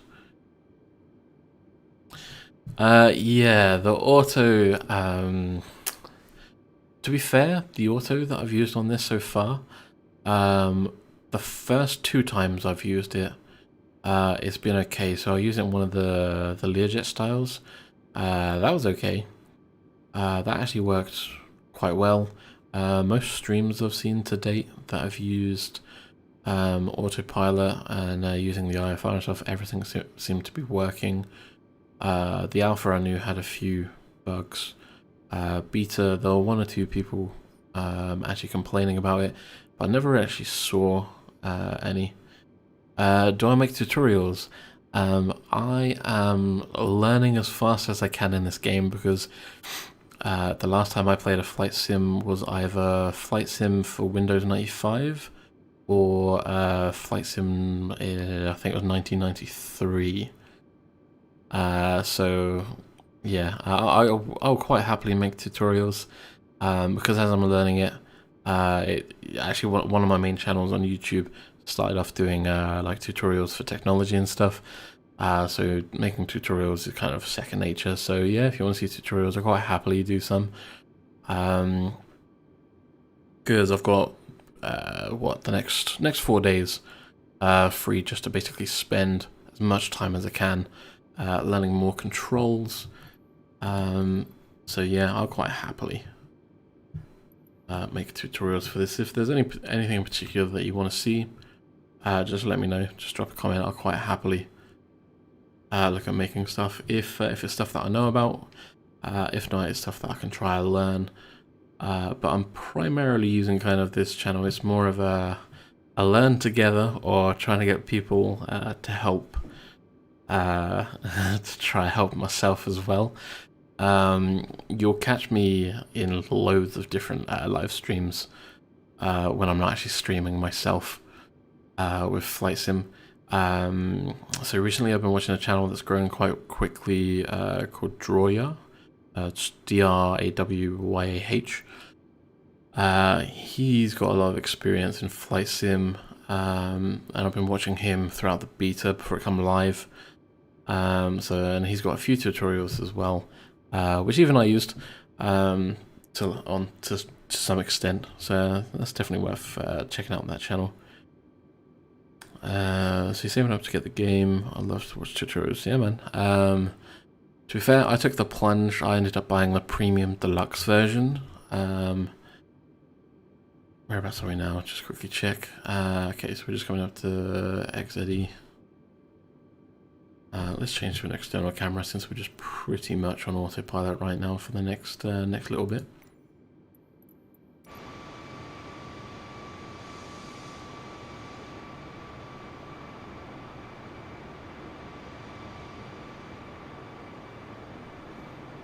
When you say his tutorials are quick, do you mean as in like they go too fast through everything, or they're not like explaining everything as it's going along? Because I have watched some people's tutorials and they'll start using, for example, just like the acronyms like IFR, VFR, ILS, all of these kind of acronyms. Whereas like a week ago, I was just like, I have no idea what half of these terms mean, but it's just trying to learn everything as it's going along. Okay, yeah. My voice is breaking there. I'll just get a drink of water.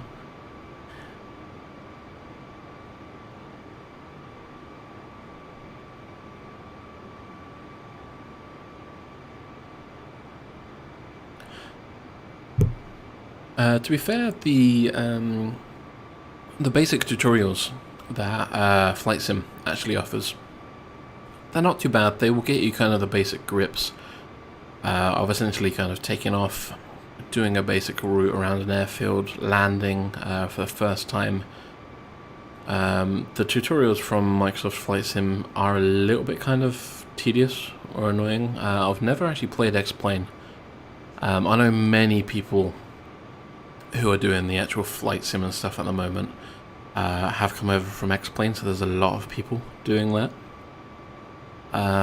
So that's why I've mainly been trying to watch as many kind of like smaller channels that I've got less going on in the chat, so the person who's doing all the flying has the time to kind of spend talking with their audience. And that's also kind of why I wanted to get into live streaming, because I only started my channel Saturday, actually. But I've always been into simulator games, and with this coming out, it was kind of, for me, like the right opportunity to start it. So if you do like any other kind of like simulator ones, I've not tried the Train World Sim 2 that came out today. I'm not sure if that would be my type of game. But I've played Euro Truck Simulator 2 to death. That's really fun, so you'll probably see some videos of that on the channel in the future at some point.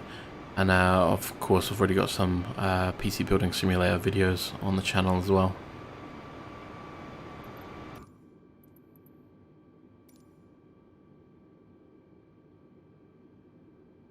We don't actually want to be over there. Let's go back to our instruments. Let's back a bit. So you're kind of checking VFR, so we should be banking left to go along the coast in a minute. Now we should, we're currently should be at 19,000 altitude, yeah. So I'm going to try and get a couple of screenshots as we're actually going across the coast, because I'm hopefully... Yeah, so we're just approaching the coast now. Let's get rid of that.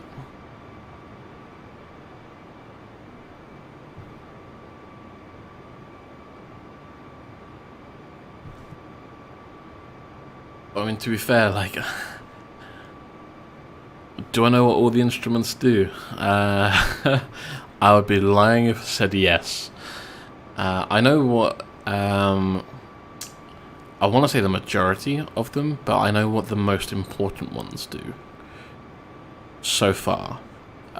In the smaller planes, I actually find it more difficult, because I'm not using any rudder pedals and stuff, so the one thing that I think I've got to truly learn is probably learning to fly using trim a lot more. In the big planes on long hauls, autopilot's very easy, and one of the things that I like about that are probably... I forgot what I was even saying just then. Sorry, I was reading your question. What's the most important top 5? Ooh. It would depend on what kind of flight you're doing. If you're going to be doing a small flight one, you know, obviously, probably your nose trim is important. That would probably be in my top 5. In terms of the pronunciation, I believe it's called Alien, which is to basically like to balance your plane out. That is one that I've only basically learned about this week, because what I kept finding in the small planes is it just kept banking left all the time. So for example, I went to Rio de Janeiro just in my own time, in-game, obviously. I was just flying the A5. Just simple little plane, and I was essentially just doing circles. At first I thought, oh, maybe it was the wind, and then I thought, okay, maybe it's my controller needs calibrating. No, it's basically as you're going into a bit of like crosswind and stuff, it was just banking left, and then I realized, yeah, I just need to keep it level.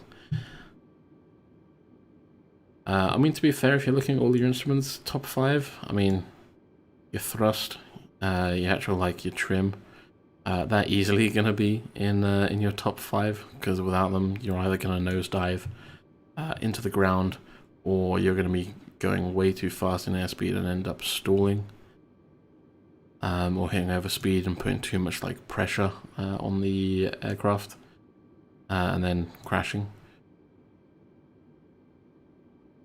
So I'm just going to quickly check. And that should be updating us. Okay, yeah, so we are very closely coming up. So we wanted to send to 13,000. So that's number 2. Cool, so we've got the turn. We just want to get the descent in as well. Which will be pretty good, because if we go down to 13,000 as well, we should get a better view of the coast as we're going along it.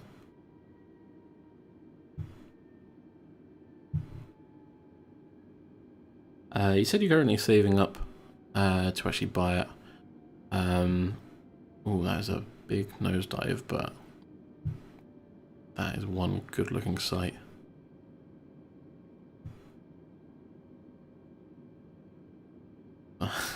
Okay, that's a very fast descent there by the autopilot. Jesus. Literally just nosedive us down before leveling us out. Okay, Jesus. Yeah, you said you're saving up. What version do you think you're going to pick up a flight sim? You're just going to go for the standard? Or are you going to try to pick up the deluxe or premium deluxe?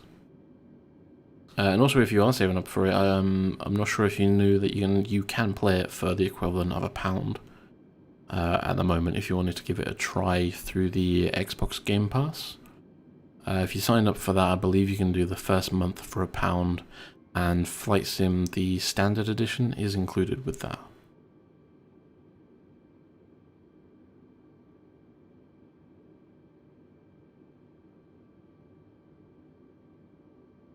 Okay, that's just going to level us off.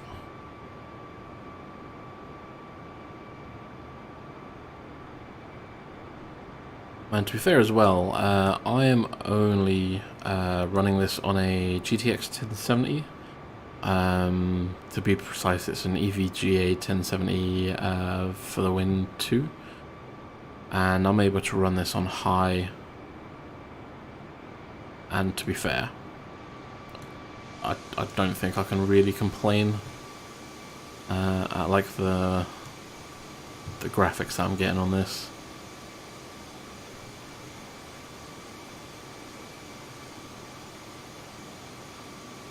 If we just go a little bit above.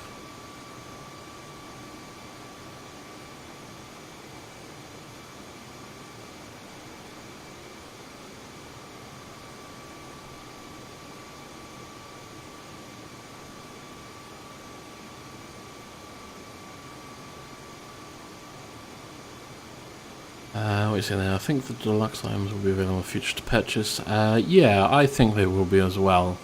I wasn't sure between getting like the standard, the deluxe, or the premium deluxe version when I bought this. By the way, if the airplane noises are too loud, do let me know. I'm actually going to get a quick screenshot of this.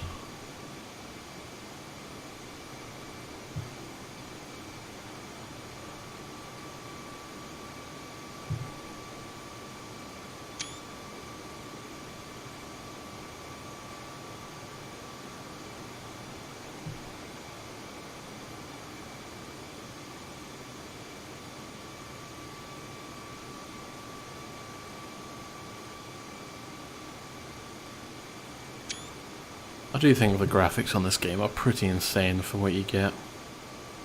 Let's just move back to the cockpit quickly.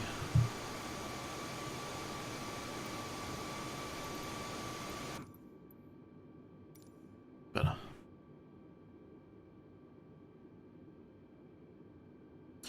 Yep. It's actually one of the things that I found difficult was when I first started playing this game. Trying to find the airports that I was looking for. I was just trying to search for example, Birmingham. But obviously, nope, that's not how it works. You need to use the airport codes, unless you use the general search. So there is a search on the left-hand side that you could just type in a local place and it will give the airports around there. But yeah, as far as I can see so far in this game, it's done the full list of airport codes. Now, obviously, I don't know all of the codes of every airport, but the advertiser is having over 37,000 airports in there, and as far as I can see, every single one has its own code in there, because what a lot of people will do is they'll use Navigraph, basically a service that you can pay for to get like real-time graphs and charts for flights, or some people are why does that keep going back to that view? Sorry. Or you can use SimBrief, which is actually, I use SimBrief to basically set up this particular journey that I'm doing at the moment. Let's just go back to Pilot. There we go. Can you choose your tutorial starting area? No, unfortunately you can't. It's pretty much just all kind of predefined. So it's all no, I say pre-recorded. You have a like a female co-pilot. She will basically talk you through the very basics of the game, like the very first one. I think I can just pause it here and oh no, I can't. Okay, I can't show you from here just yet. But if you remind me at the end of the flight, so maybe another 30-35 minutes, I can actually show you if you want. Or there's or the last stream that I did was actually going through pretty much all of the tutorials. But yeah, it starts with like the very basics of, okay, these are kind of your main instruments that you need to be aware of, what they do. So it will teach you kind of like the top 5 to top 10 instruments that you need to learn. But it's at a set airport. All 8 of the tutorials take place at the same airport. And I'll be honest, until I think the 3rd or the 4th tutorial, it is very much just you sit there. She will just talk at you, basically like highlighting which instrument is doing which thing. So yeah, they're what you make of them, basically. I mean, personally, I thought they were okay. I decided to do all of them because it'd been so long since I'd actually like done all of that. We don't need to request the vector for the next waypoint because that's already put in. Okay, I mean the one good thing that I'm happy with is that the autopilot working with the IFR now does seem to be working. You would actually be hearing a lot more ATC communication going on, but I've actually just muted the voices because when I'm chatting to you guys in chat, it just makes it a lot easier. But if you want to hear what that sounds like, let me know. I can turn it on for a little while. That doesn't bother me. And in the cockpit, it's actually a lot quieter than outside, because one of the things that I found really good, actually, I was pleased to find in the settings. If we just quickly go there, general sound, and then under the communication selection, you can do the headphone simulation. So obviously, if you were flying for real, you would have essentially headphones that block a lot of the acoustic sounds going around you. Or you can just have communication outputs, so you don't have anything else. Or if you have default, then you'll still get things like warning sounds in the external view, which obviously if you turn this off to headphone simulation, you won't get. So that's something to know about. Yeah, I'll turn the voices on. I'll tell you what, I'll set it all to like default, and I'll set the voices on just so you can like hear what it's like. If you want the headphones mode to go back on, then obviously just let me know, because it's going to be a little bit louder. It's not actually, that's not too bad. That's not massively louder than I thought it would be. But what I will do is I will turn up the in-game volume stream. The in-game sound for the stream, just so you can get a proper feel, because I'm actually running it on almost 50%.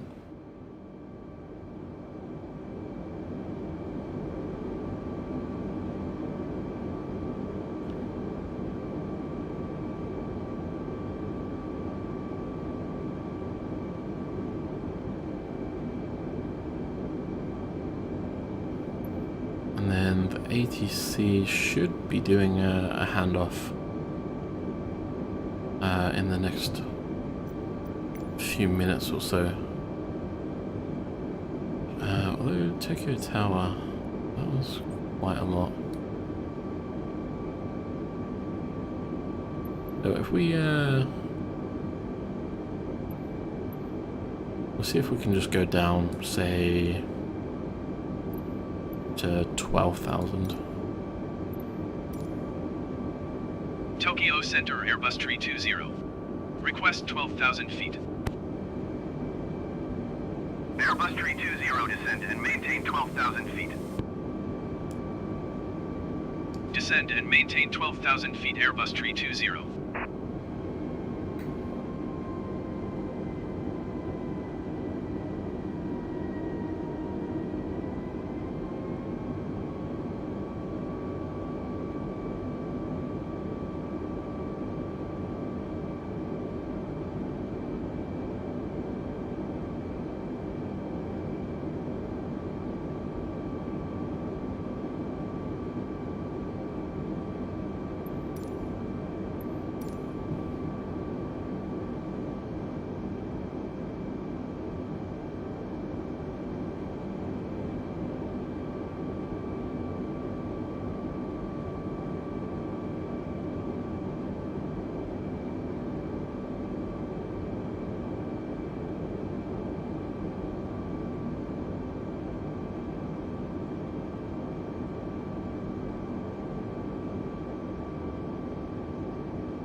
Honestly, I do find myself just looking out like the windows quite a lot on these flights, just looking at the train.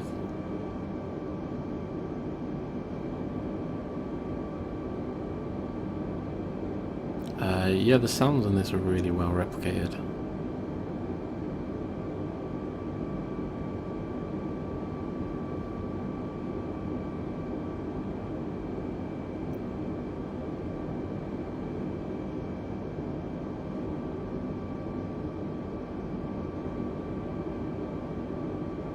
In general, I prefer the pilot seat. As of right now, the views that I have the choices of, I'm I'm gonna say the co-pilot. There's a lot more going on the right than there is the left. Because we're on the coast, left is just looking out into the ocean. And then obviously on the right, you know, there's a hell of a lot more going on out there that we can see.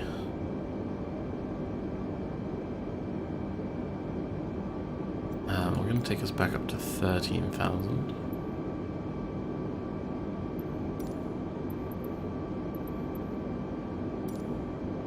Tokyo Center, Airbus 320. Request 13,000 feet. Airbus 320, climb and maintain 13,000 feet.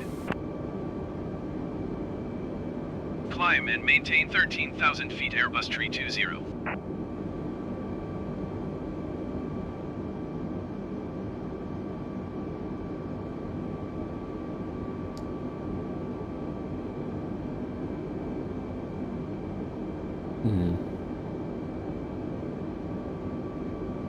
I mean, it's set to 13,000. It's been inputted. Interesting.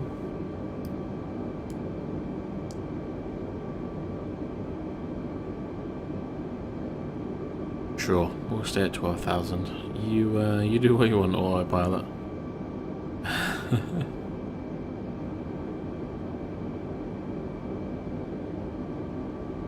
By the way, if there's any particular kind of like routes that you want to see, then do just let me know. Because I'm quite happy to do long haul or short haul flights. Let me just get that game volume turned down a bit there. Airbus 320, please expedite your climb to 13,000 feet.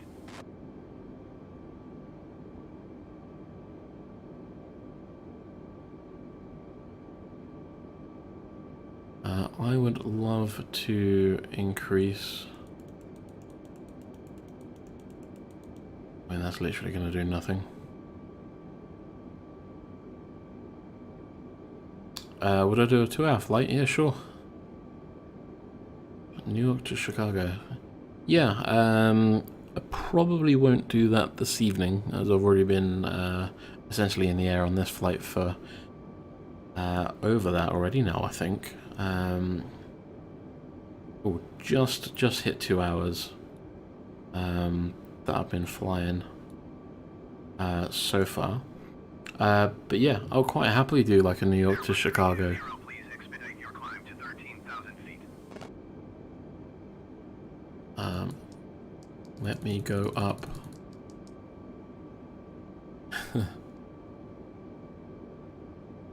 Okay, I'll tell you what, we're just gonna cheat. ATC, we want to go to 12,000. Tokyo Center, Airbus 320. Request 12,000 feet. Airbus 320, descend and maintain 12,000 feet. Thanks. Descend and maintain 12,000 feet, Airbus 320. Yeah, I've actually done a quick flight around New York, just kind of see how quickly like get loaded up, and I've seen a lot of flights on stream by other people to Chicago. So yeah, I think New York, like doing JFK, leaving out to then go to Chicago, it wouldn't be too much of a long flight, but it'd actually be quite a nice flight.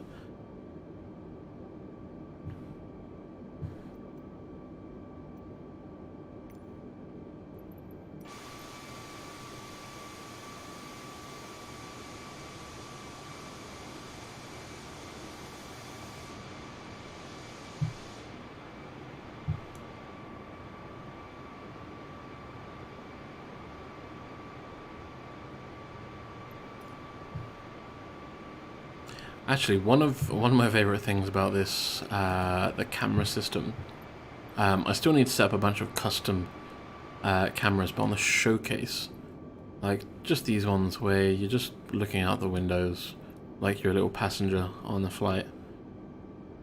I think that's really cool. Have I been to any wonders of the world yet? In real life, yes. In game at the moment, the only one that I've actually been to is Christ the Redeemer in Rio. I flew past that last night actually, just as a test, because there's a lot of like small buildings and things like that there to render around it. Showcase external 4 camera. Okay, have a look. Because I don't know that off the top of my head. Ah, yeah, the like the GoPro kind of like camera, I would say this is. Yeah, to be fair, that's actually a really nice view.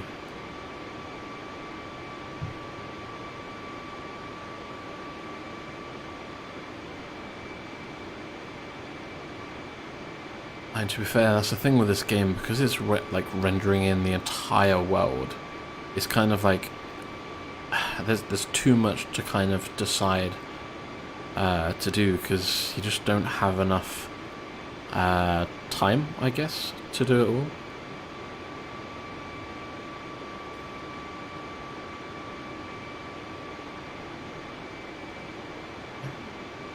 There you go. So there's a one of our routes. Let's have a look at the VFR quickly.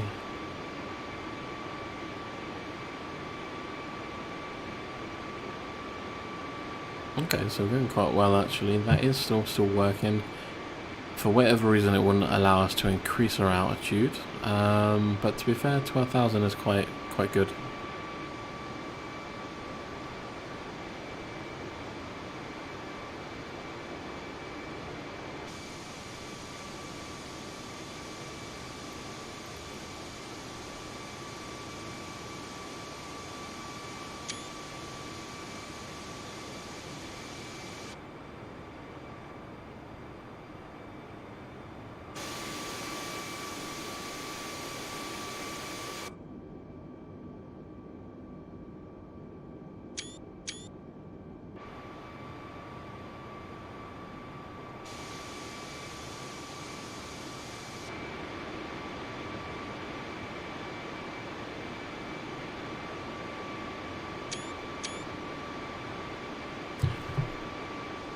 Oh yeah, the heat effects off the engine is, honestly, it's awesome.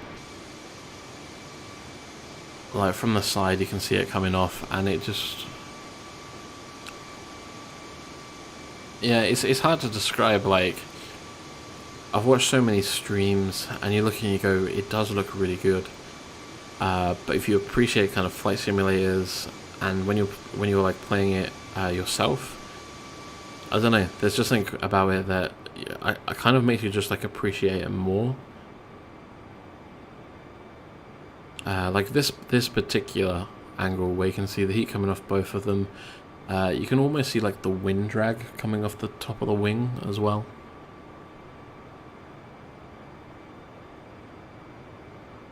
And it's just, yeah, it's just brilliant.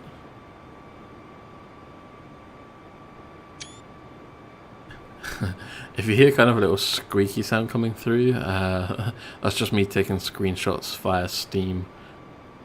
Because so far I'm just taking loads and loads of screenshots and journeys that I'm doing, and I'm going to end up having like a folder full of them, because the photos you take in this game are almost like photorealistic.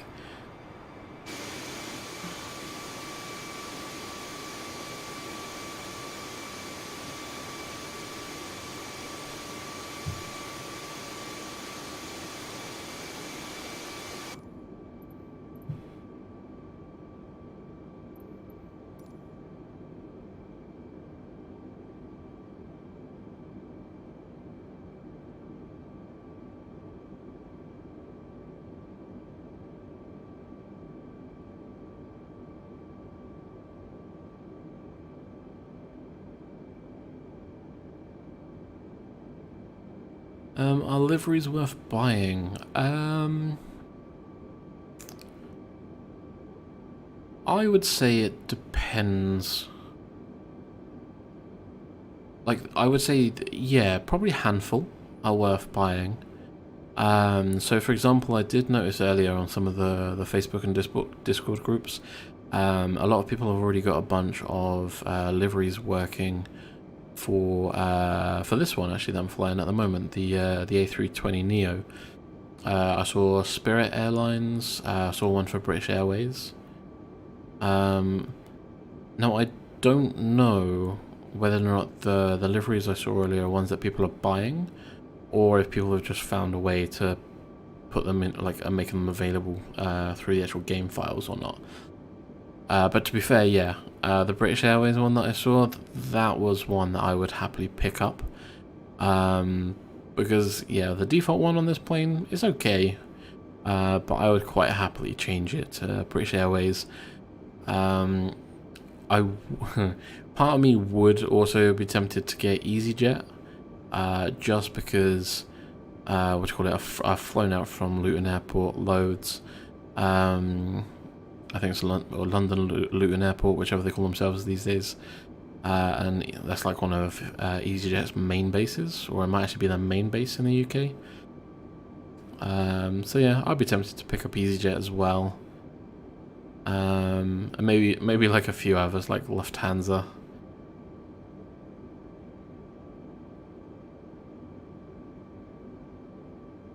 I think one of the journeys I might do over the weekend as well, if I'm only doing like a 2-hour flight from, say, like New York to Chicago tomorrow, then I might even try to fit in doing something like Heathrow to Helsinki, because Helsinki from the air looks really good. So that might be quite a nice flight to do. Does Scotland have their own airline? I don't think they have anything like Scottish Airways or anything like that. At least not that I'm aware of off the top of my head.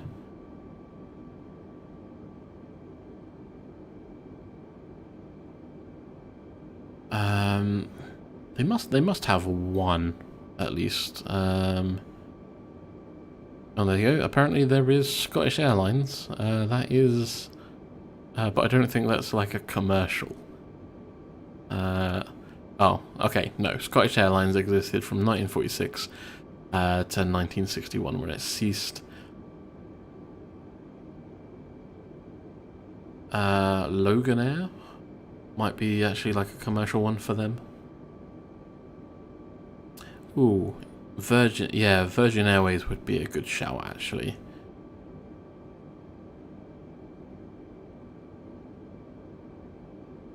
I think we've only maybe got 20 minutes.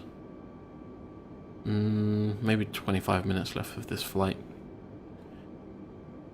I'll give you a word of warning, I've never landed an A320, so this is a potential to end in disaster, but we'll see. As so far in this game, I have only landed the A5. I've done both land and sea landings. I've done the Cessna, obviously through the tutorials, and also in Rio. And then yesterday I was doing the Learjet. Where was I doing that between? I think that was Heathrow to Edinburgh. I was doing, and when I was doing Heathrow to Edinburgh, yeah, the landing did not go according to plan. Is landing not the same procedure in all planes? I mean, effectively, yes. You know, you set your flaps, you set your speed, you obviously come on the approach. However, I would say it's the visibility. For example, like in some planes you have, you know, a lot more view of the runway as you can like see your approach. Obviously you could cheat, you could put it into like third person view or something like that. But I think, like, I don't know, I want to be in the sort of position where I can do landings almost like butter smooth just from the cockpit without going to third person. Because third person view, it's very easy to do the landings with that. As long as you've got your flaps done, you've got your speed down to like the correct speeds, and you've got your landing gears out, I don't think you can really go wrong. But trying to judge, especially if it's like a short runway, trying to judge like the right approach can be difficult, at least in my opinion.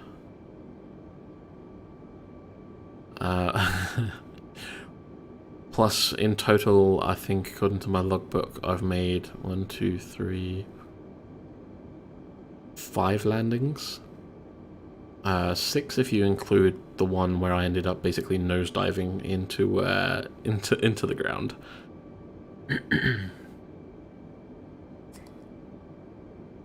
But yeah, going back to the liveries, a Virgin livery would actually be really good for doing the long haul flights. Doing something like London Gatwick or London Heathrow to, let's say, Vegas. That would be a long flight. I think it's 9-hour, 10-hour flight, maybe 11 hours actually. Yeah, that might be 11 hours. Is Thrustmaster items and gadgets really necessary? To be honest, I would say it makes control a lot easier because you have a lot more granular control over everything. In terms of like, you can make fine-tuned adjustments as you're going in, but again, it's its own learning curve. I mean, I've got them anyway because I played a lot of Elite Dangerous. So I already had them for that, but I'll be quite honest, I would be intrigued to purchase a like an actual yoke, maybe not the Cytec one, maybe go a little bit better and buy the Honeywell one. It's not necessary by any means, but I would say your overall experience would be better, because I don't know, it's kind of hard to imagine like the A5 plane that you get in the, I think, the deluxe or premium deluxe version. That just looks like you're driving like a Tesla, for example, like a smart car with a joystick. So if you're using like a HOTAS controller, then it works very well for that. Obviously, when you're flying like something like this, and you've got like a cajillion controls around you, I'll be quite honest, I don't think it makes too much of a difference if you were to be using a mouse and keyboard. Like at the moment, I'm using a combination between, so I've got the Thrustmaster 1600M. So obviously that's the throttle that you can see on screen. And then, yeah, sorry, the 16,000M. And they do like an Airbus 320 version of this controller as well. I think Captain Canada, another YouTube channel, is actually doing a giveaway, or was doing a giveaway of that earlier today. But yeah, I've got them, and I'm using them in conjunction with a mouse and keyboard. So I'm kind of using everything. I don't have any like rudder pedals, so I don't have like a set of these under my desk. Mainly because I don't think you need to go that far if you just want to pick up like a basic joystick and or a controller. But yeah, I think it's just one of them. It depends on how many kind of flight games you play and how much time you're going to spend in the actual sim itself. We've still got a way to go. Maybe my 20-minute estimate was a little bit under.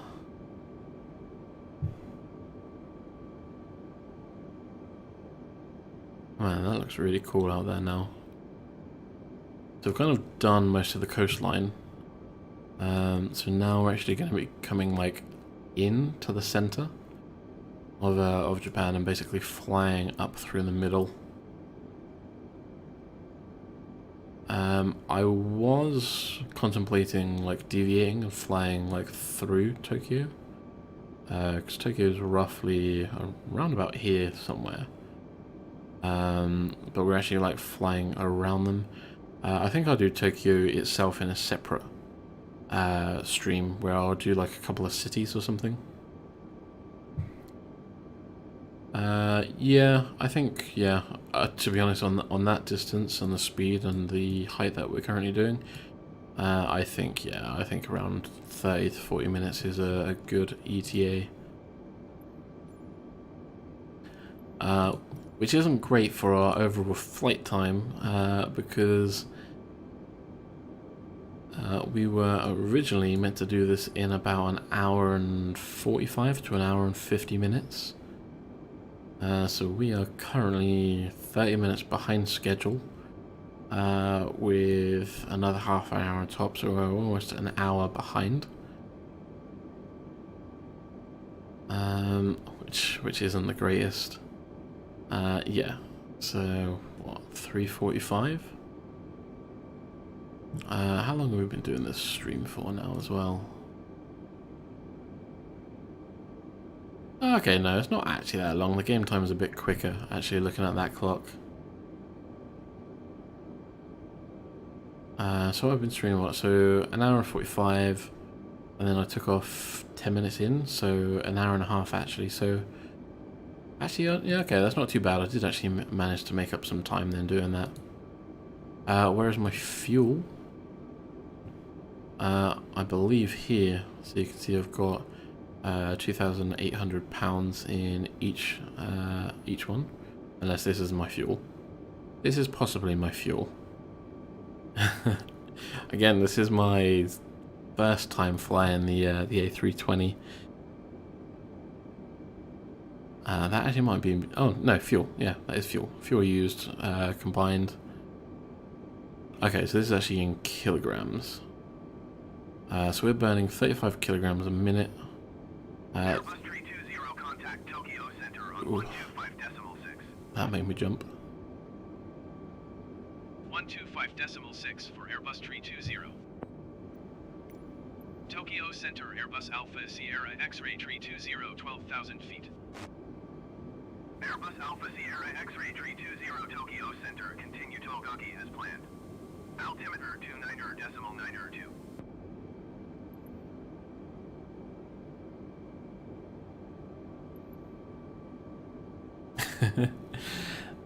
To be fair, the AI ATC in this game is really good.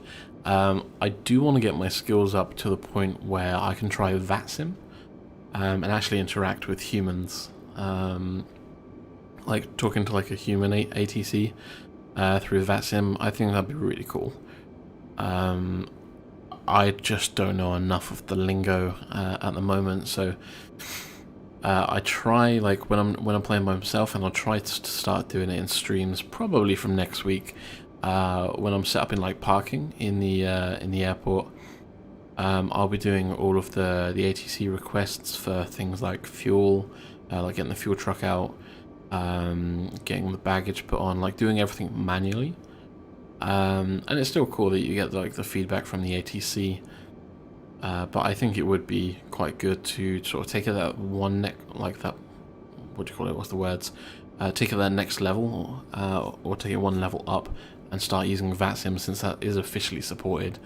And you can have people who are trained within VATSIM to obviously be ATCs.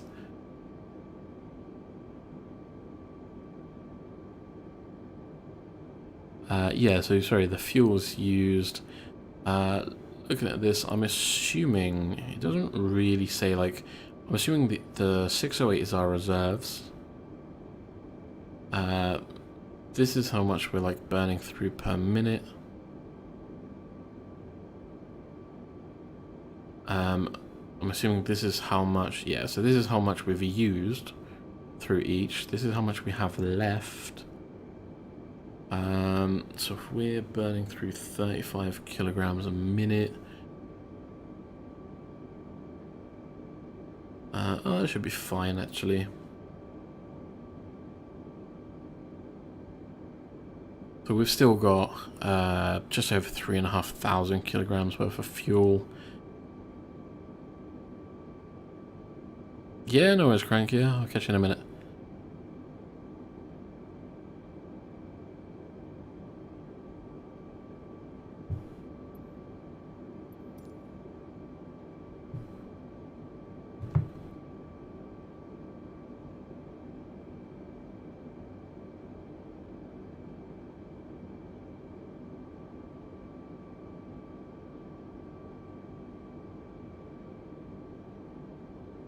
So let's check the VFR anyway. So we're coming for kind of not a final turn, but we're approaching the long straight through the middle of Japan. Then we're going to be probably on this run for 20 minutes, maybe 25 minutes tops before we do a 90-degree and we start our final approach.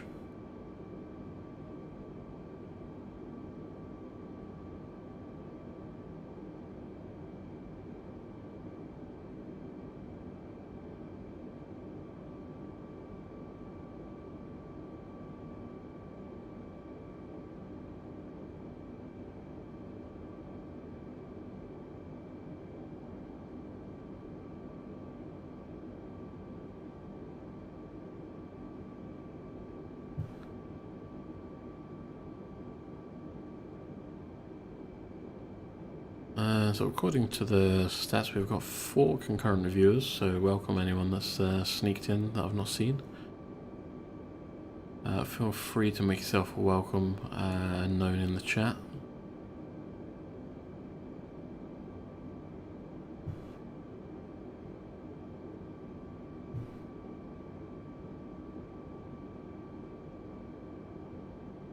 I guess I should say, for anyone that is actually just joining us, yeah, we are doing South Korea to Japan.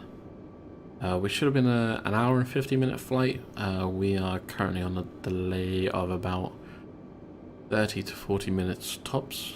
Welcome back, Rank.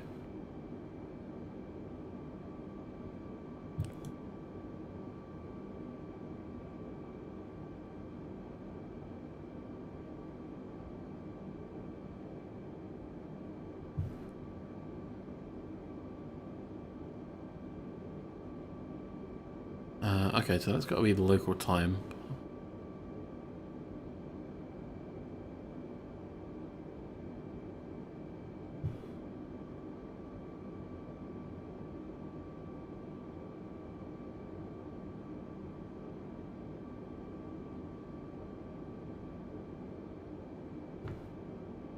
What is he saying? Oh, we'll visit Greenland's ice cap, if that's what it's called.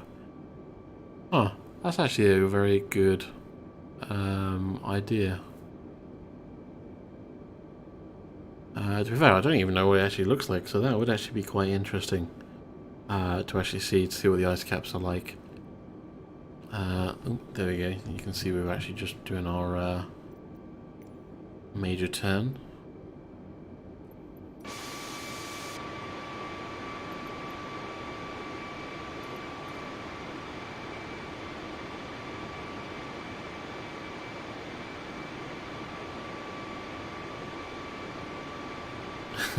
I actually thought there was some rendering happening over in the left-hand side, but that's actually like the heat of the engine just on that very edge of the screen going on there.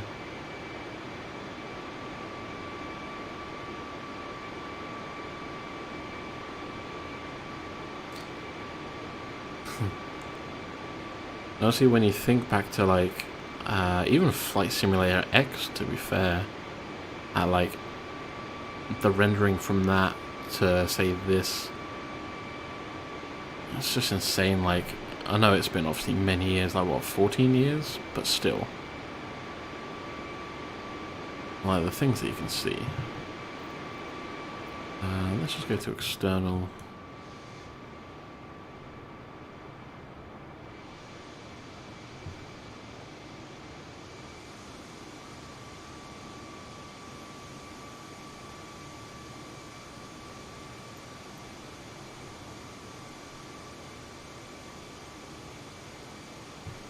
Trying to wonder like what that is down there, if that's actually like a small kind of lake or if that's meant to be something else.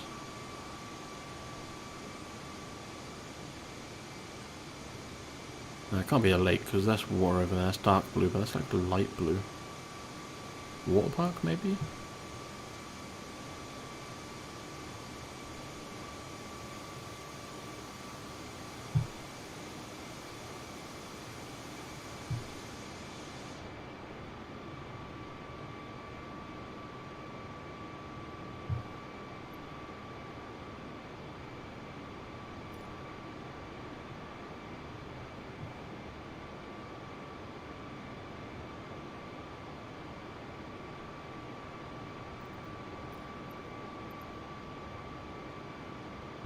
Maybe we put a bit of weather going on.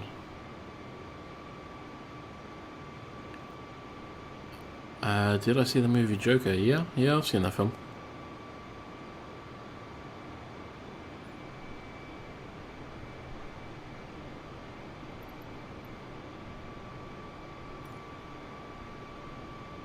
Oh man, that looks completely different. I'm glad we're actually cruising at 12,000 because those clouds above do not look too friendly.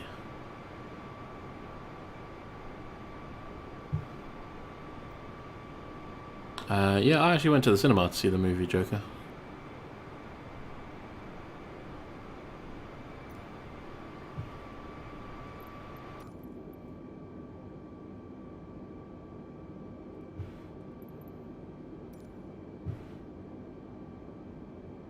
And the view really changes when it's a bit cloudy.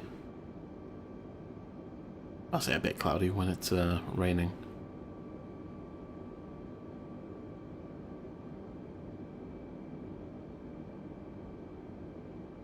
Oh, you see there's a bit more turbulence as well, actually.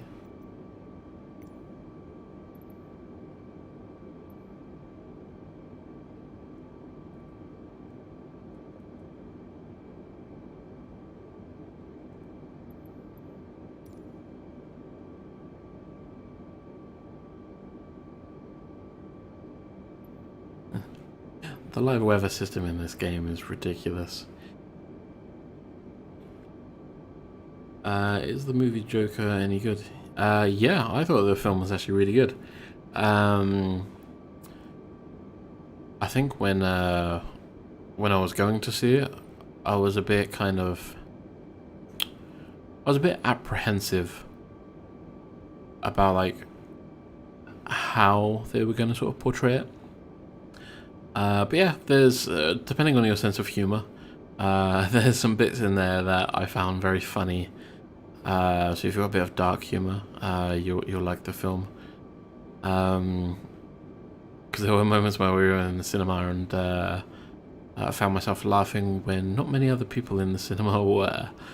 I'm not sure if that's a good thing or bad thing, but I thought it was good at the time. But yeah, in general, yeah, the movie Joker I thought was really good. You can't compare it to like one of the Jokers from a Batman film. I think if you go in with that premise, you wouldn't be disappointed, but you won't get what you are expecting, kind of thing.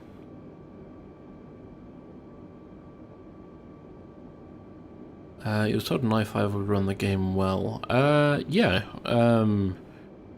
What do you call it? I've seen a lot of articles for this game saying like, oh, you need to have like a 2080 RTX graphics card and stuff.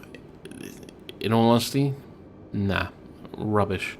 So just for reference, I'm running a AMD 2700X. I am running 32 gig of RAM, but I was running 16 gig of RAM earlier this week, and the game ran absolutely fine.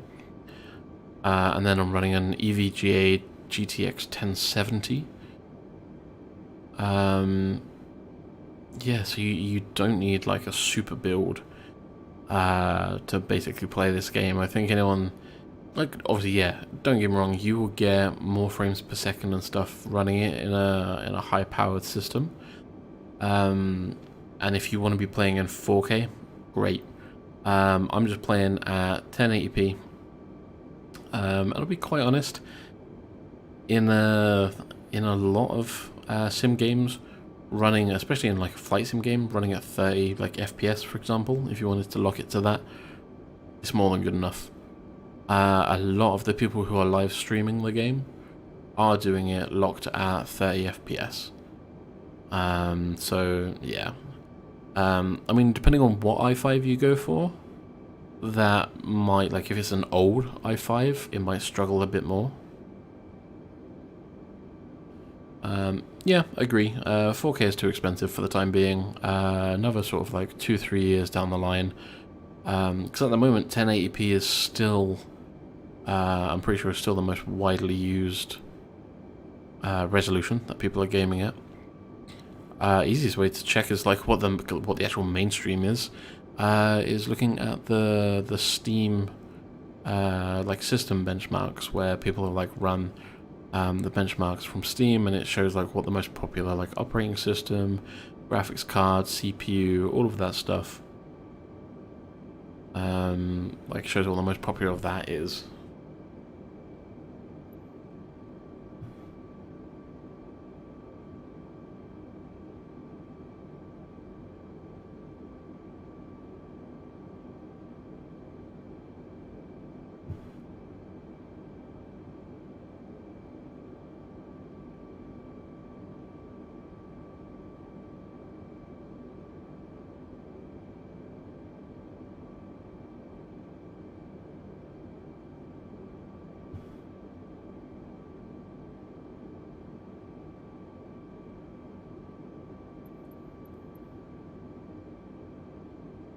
Right, let's have a look at some different weather. Storm. Ooh, okay. that was not anticipating that amount of like cloud and stuff. I figured it was we're on this like long straight. There's not loads to see along this, so I just wanted to kind of play around with the live weather system a bit, as I've not really had the opportunity to. And I'll be honest, I am glad we are flying IFR, because right now I wouldn't have a clue. Like the visibility is like 0. Because there's a storm, I wonder if there's any icing going on at the moment. Oh, there you go. You can see some of the water. Oh, there you go. Bit of lightning. Oh man, that is nice bit of thunder as well. So just as we're going through this storm, I'm still sitting at 250. No, we're actually come down to, yeah, roughly about 220, so 220 knots we're actually going at the moment.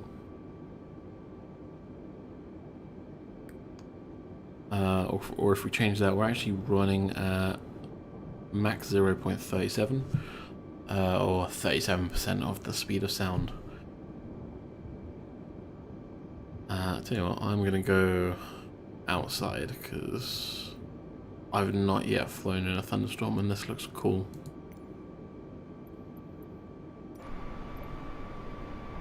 Oh man, you really can't see anything. Just for the next like minute or two, I'm gonna be quiet just so you can like hear the sounds. Let me turn these up.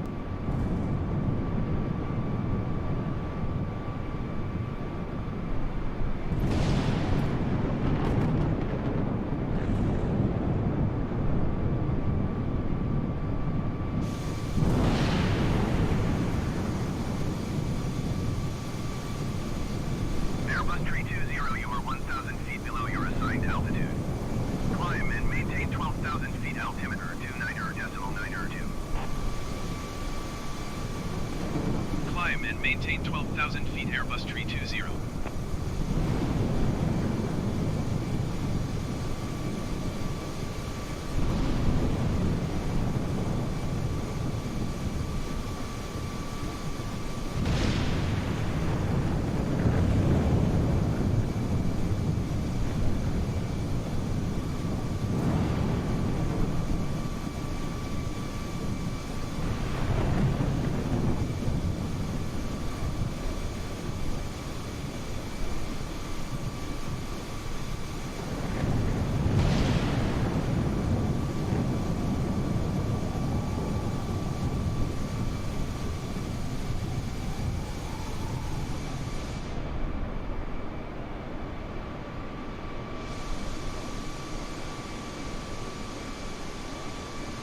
can see that we've actually got icing going all over the plane. Airbus 320, please expedite your climb to 12,000 feet.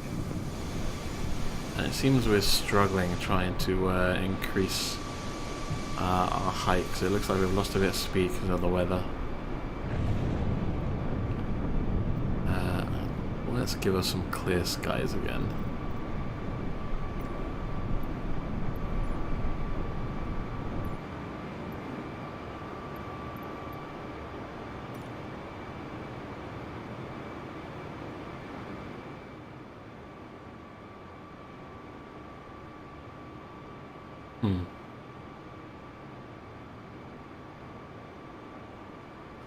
Yeah, I'm gonna say that was pretty damn impressive.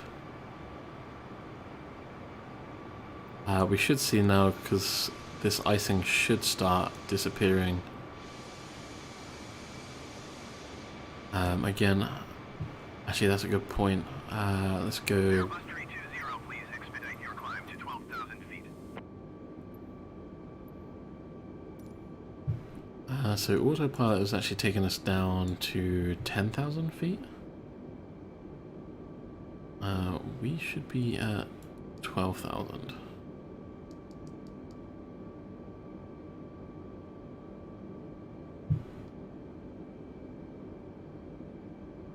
Okay, that's fine. We are just gonna play the game, and we'll ask if we can decrease our cruising altitude by 2,000, I guess. Tokyo Center, Airbus 320. Request 10,000 feet. Airbus 320, climb and maintain 10,000 feet. Climb and maintain 10,000 feet, Airbus 320. Why is it as soon as I request 10,000, autopilot just goes, you know what? Alright, let's just manually adjust this then and bring back.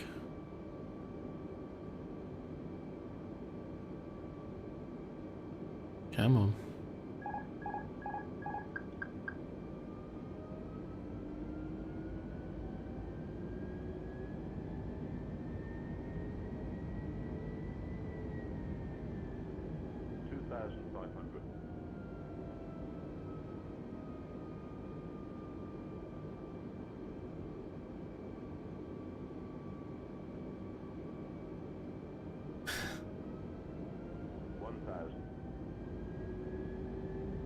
Wait, what is 1,000? Airbus 320, you are 400 feet above your assigned altitude. Descend and maintain Oh, 10,000 okay. feet Mountain altitude. range. Yeah. Descend and maintain 10,000 feet, Airbus 320. Yeah, no worries, Crank. Yeah, thanks for stopping by. It's actually been cool to chat and go through that. I hope you enjoyed what you saw anyway. If there's anything you ever want to see or just be seen, tested out, then obviously let me know. But yeah, for now, man, have a good one. And hopefully, you know, if you've subscribed, thank you. I don't get any notifications on stream yet of anything like that, so I need to set that up. But yeah, if I see you in tomorrow's stream, yeah, it'd be cool to see you again.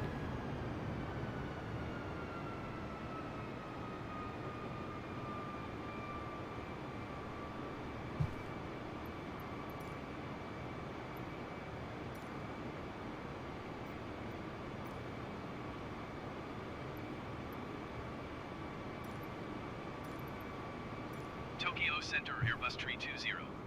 Request 12,000 feet. Airbus 320, climb and maintain 12,000 feet. Climb and maintain 12,000 feet, Airbus 320.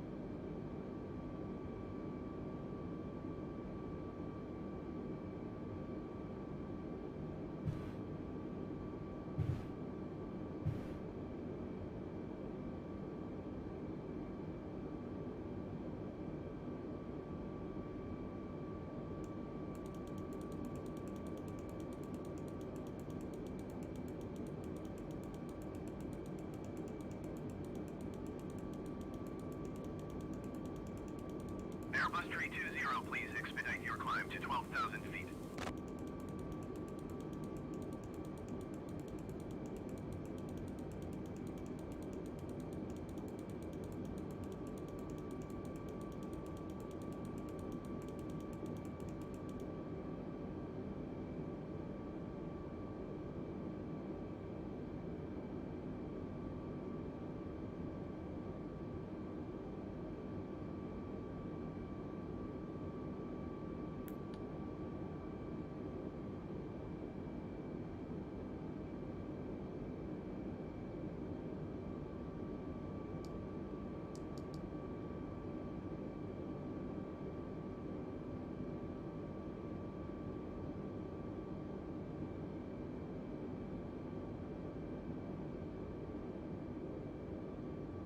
Airbus 320, please expedite your climb to 12,000 feet.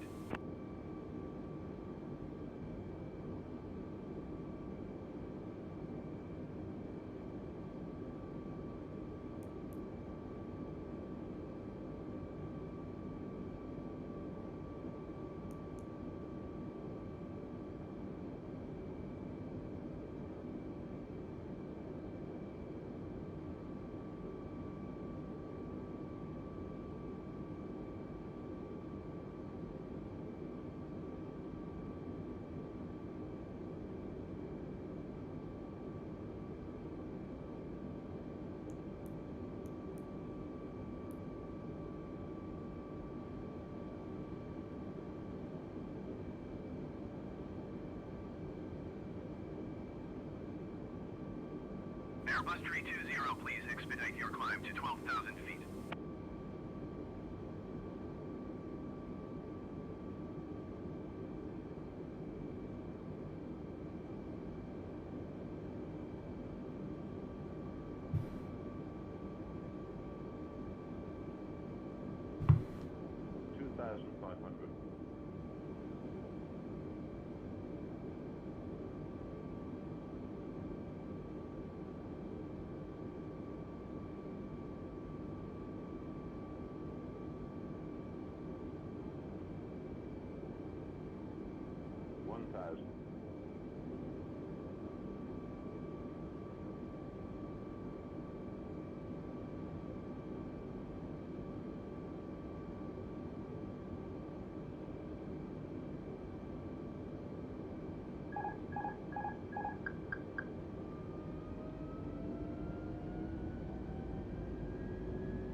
Tokyo Center Airbus Alpha Sierra X-Ray 320 requesting vector to next waypoint. Airbus 320 turn left heading 110, proceed on course. Turn left heading 110, resume on navigation Airbus 320.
Airbus 320, please expedite your climb to 12,000 feet.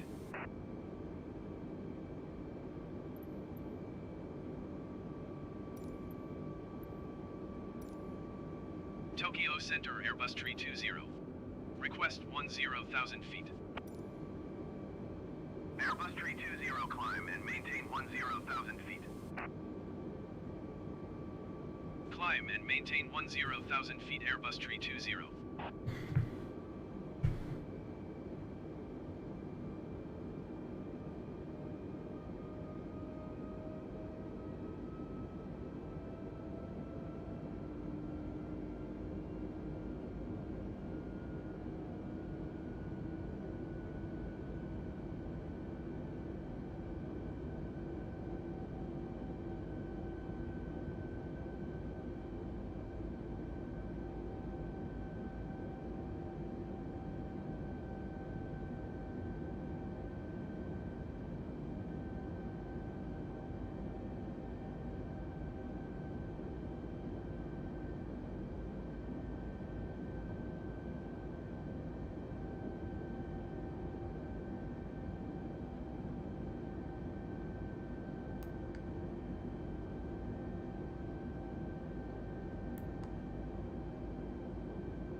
Airbus 320, you are 300 feet above your assigned altitude. Descend and maintain 10,000 feet, altimeter 29.902. Descend and maintain 10,000 feet, Airbus 320.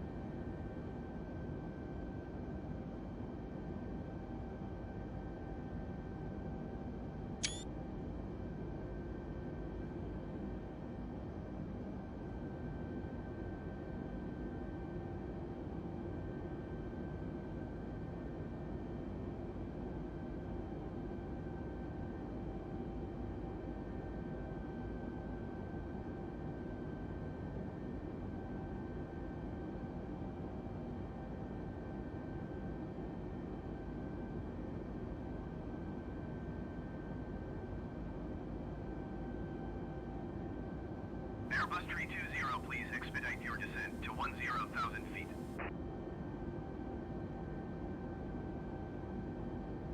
Airbus 320, contact Tokyo Center on 119.35. 119.35, Airbus 320. Tokyo Center, Airbus Alpha Sierra X-Ray 320 is at 10,900 feet, descending 10,000 feet. Airbus Alpha Sierra X-Ray 320, Tokyo Center, continue to Kyoto as planned. Altimeter 29.902.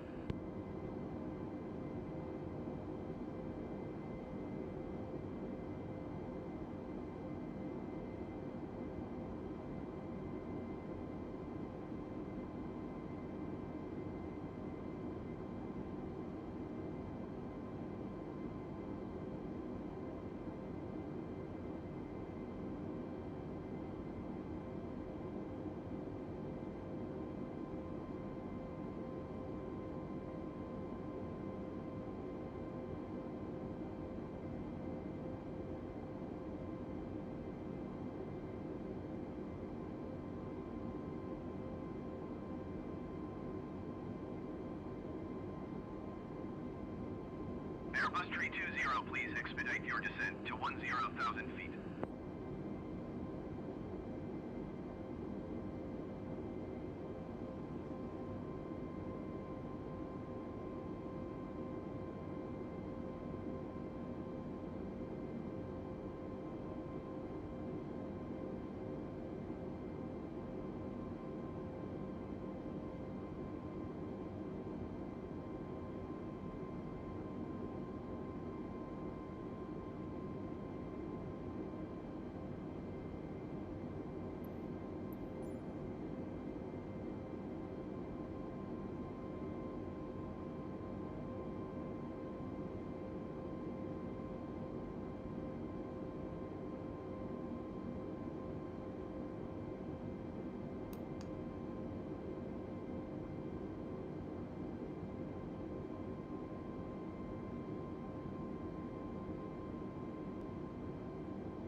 Airbus 320, you are 600 feet below your assigned altitude.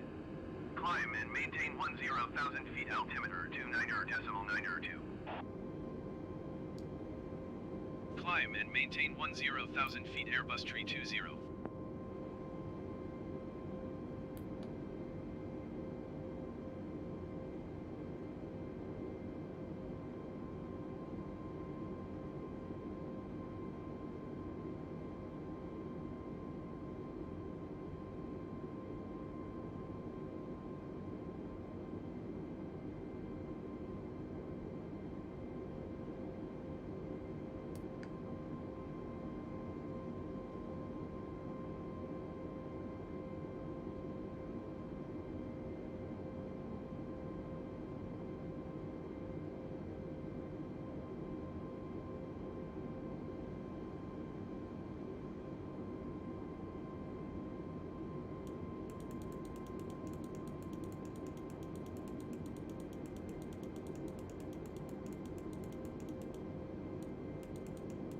Airbus 320, please expedite your climb to 10,000 feet.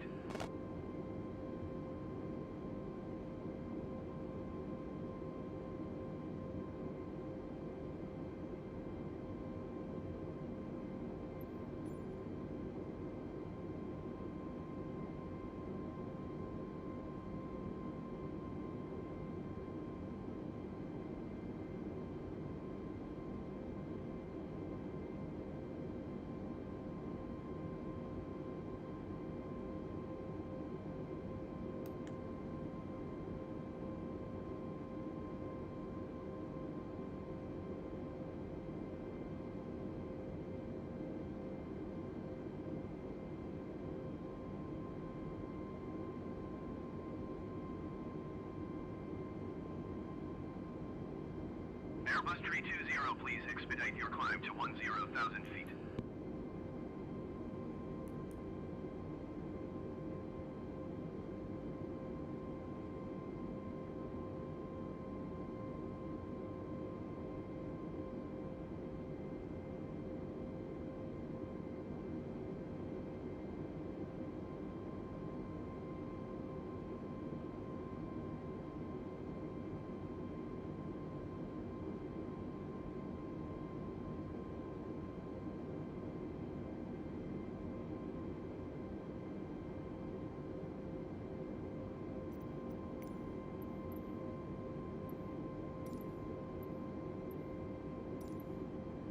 Tokyo Center Airbus 320.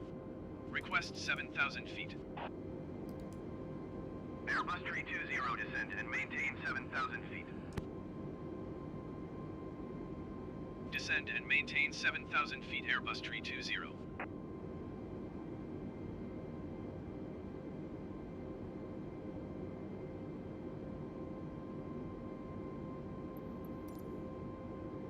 Tokyo Center Airbus Alpha Sierra X-Ray 320 requesting vector to next waypoint.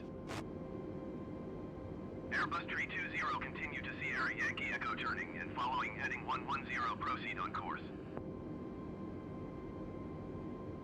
Continue to Sierra Yankee Echo turning and following heading 110, resume on navigation Airbus 320.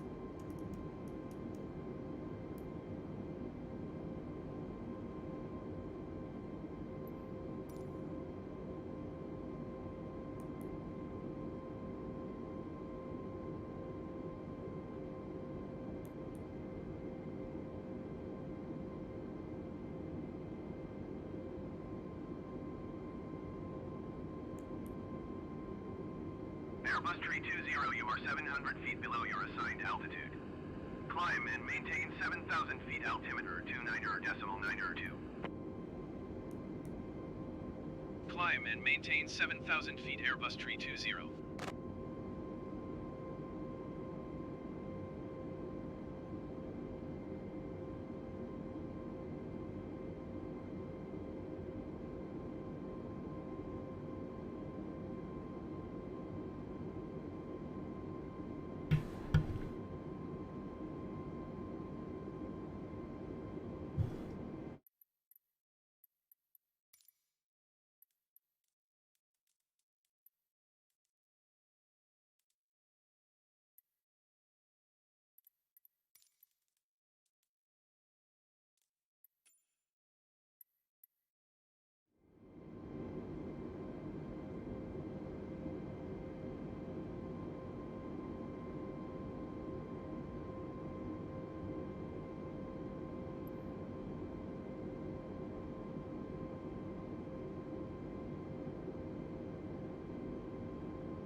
dear. Yeah, anyone joining us, if you are watching the stream, we've been going from South Korea to Japan.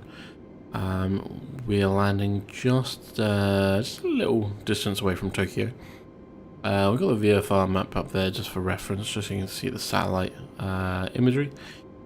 We're essentially going to be starting our final approach in just a second. We've just got 2 more markers to go through, but we are currently maintaining roughly around 5,500 feet, and we're going to be maintaining around 190 knots as we're approaching, so we can come in at a nice leisurely pace.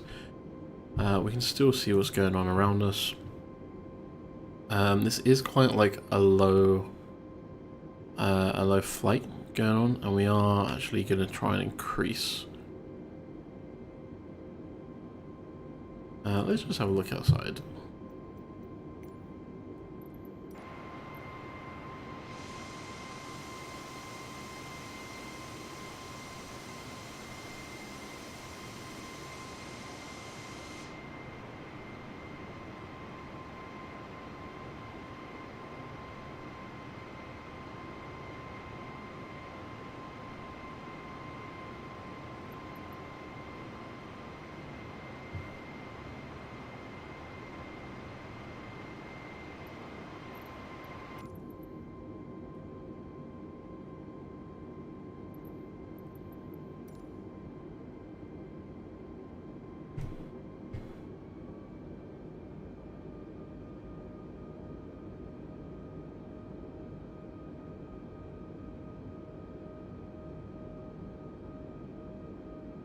So we just need to maintain.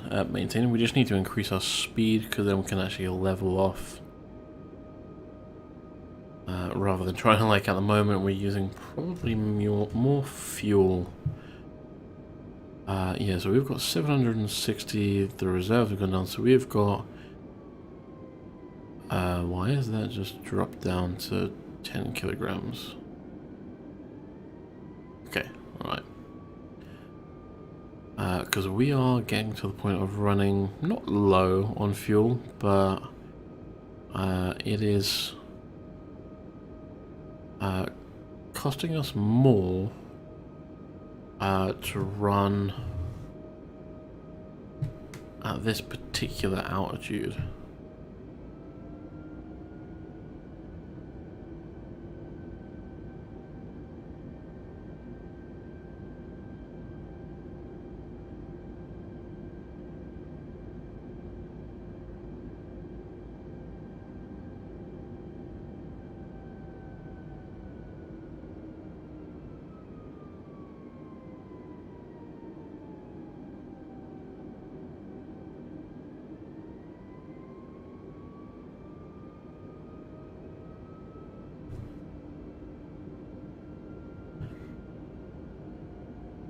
So now, as you can tell, we're actually doing our final main turn.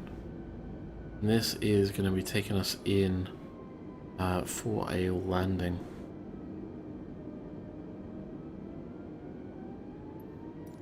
So we're going to straighten up there.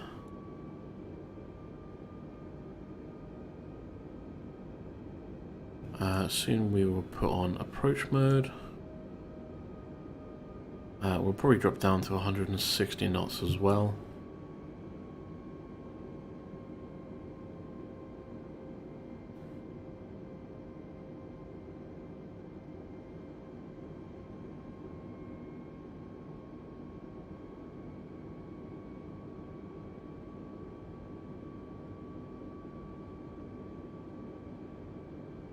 Okay, so we are just going to maintain just under 7,000.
We are going on to 34 long.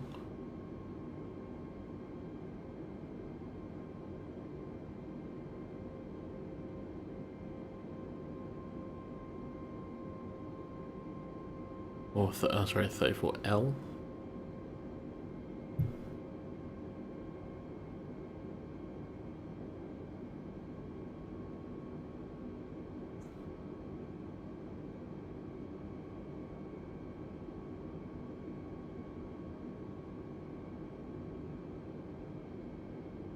Okay, so we need approach via Tyler transition.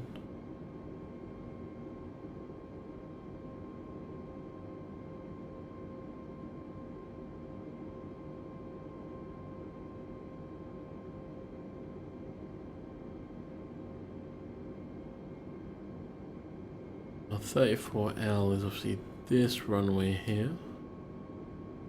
And we want to approach through the other side.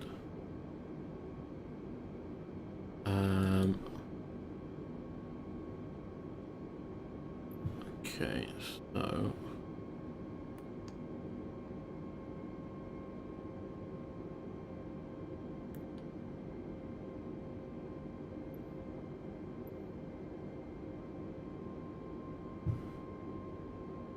I think,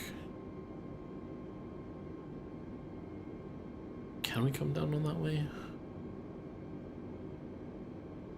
Doesn't say we can't, I guess. No, okay, so we need to come in from the other side.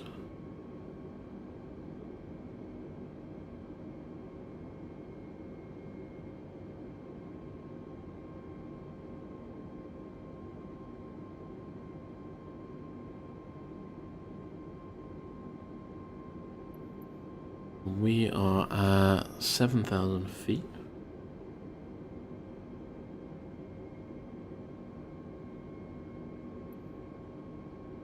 Ah, via Tyler, so that's got to be there, surely.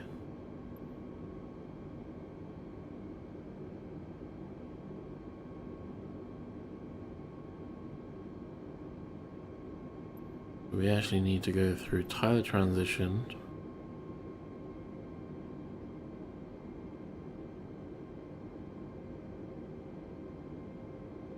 We need to, yeah, we need to actually turn. Okay. Let's turn you off.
Why are you?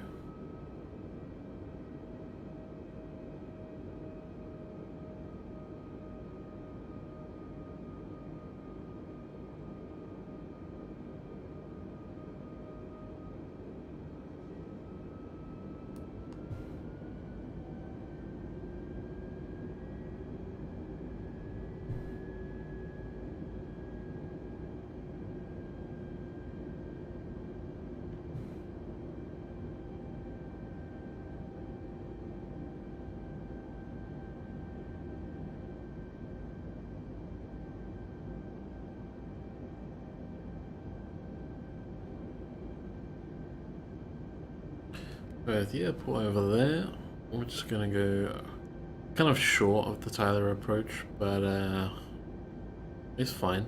We're gonna take that.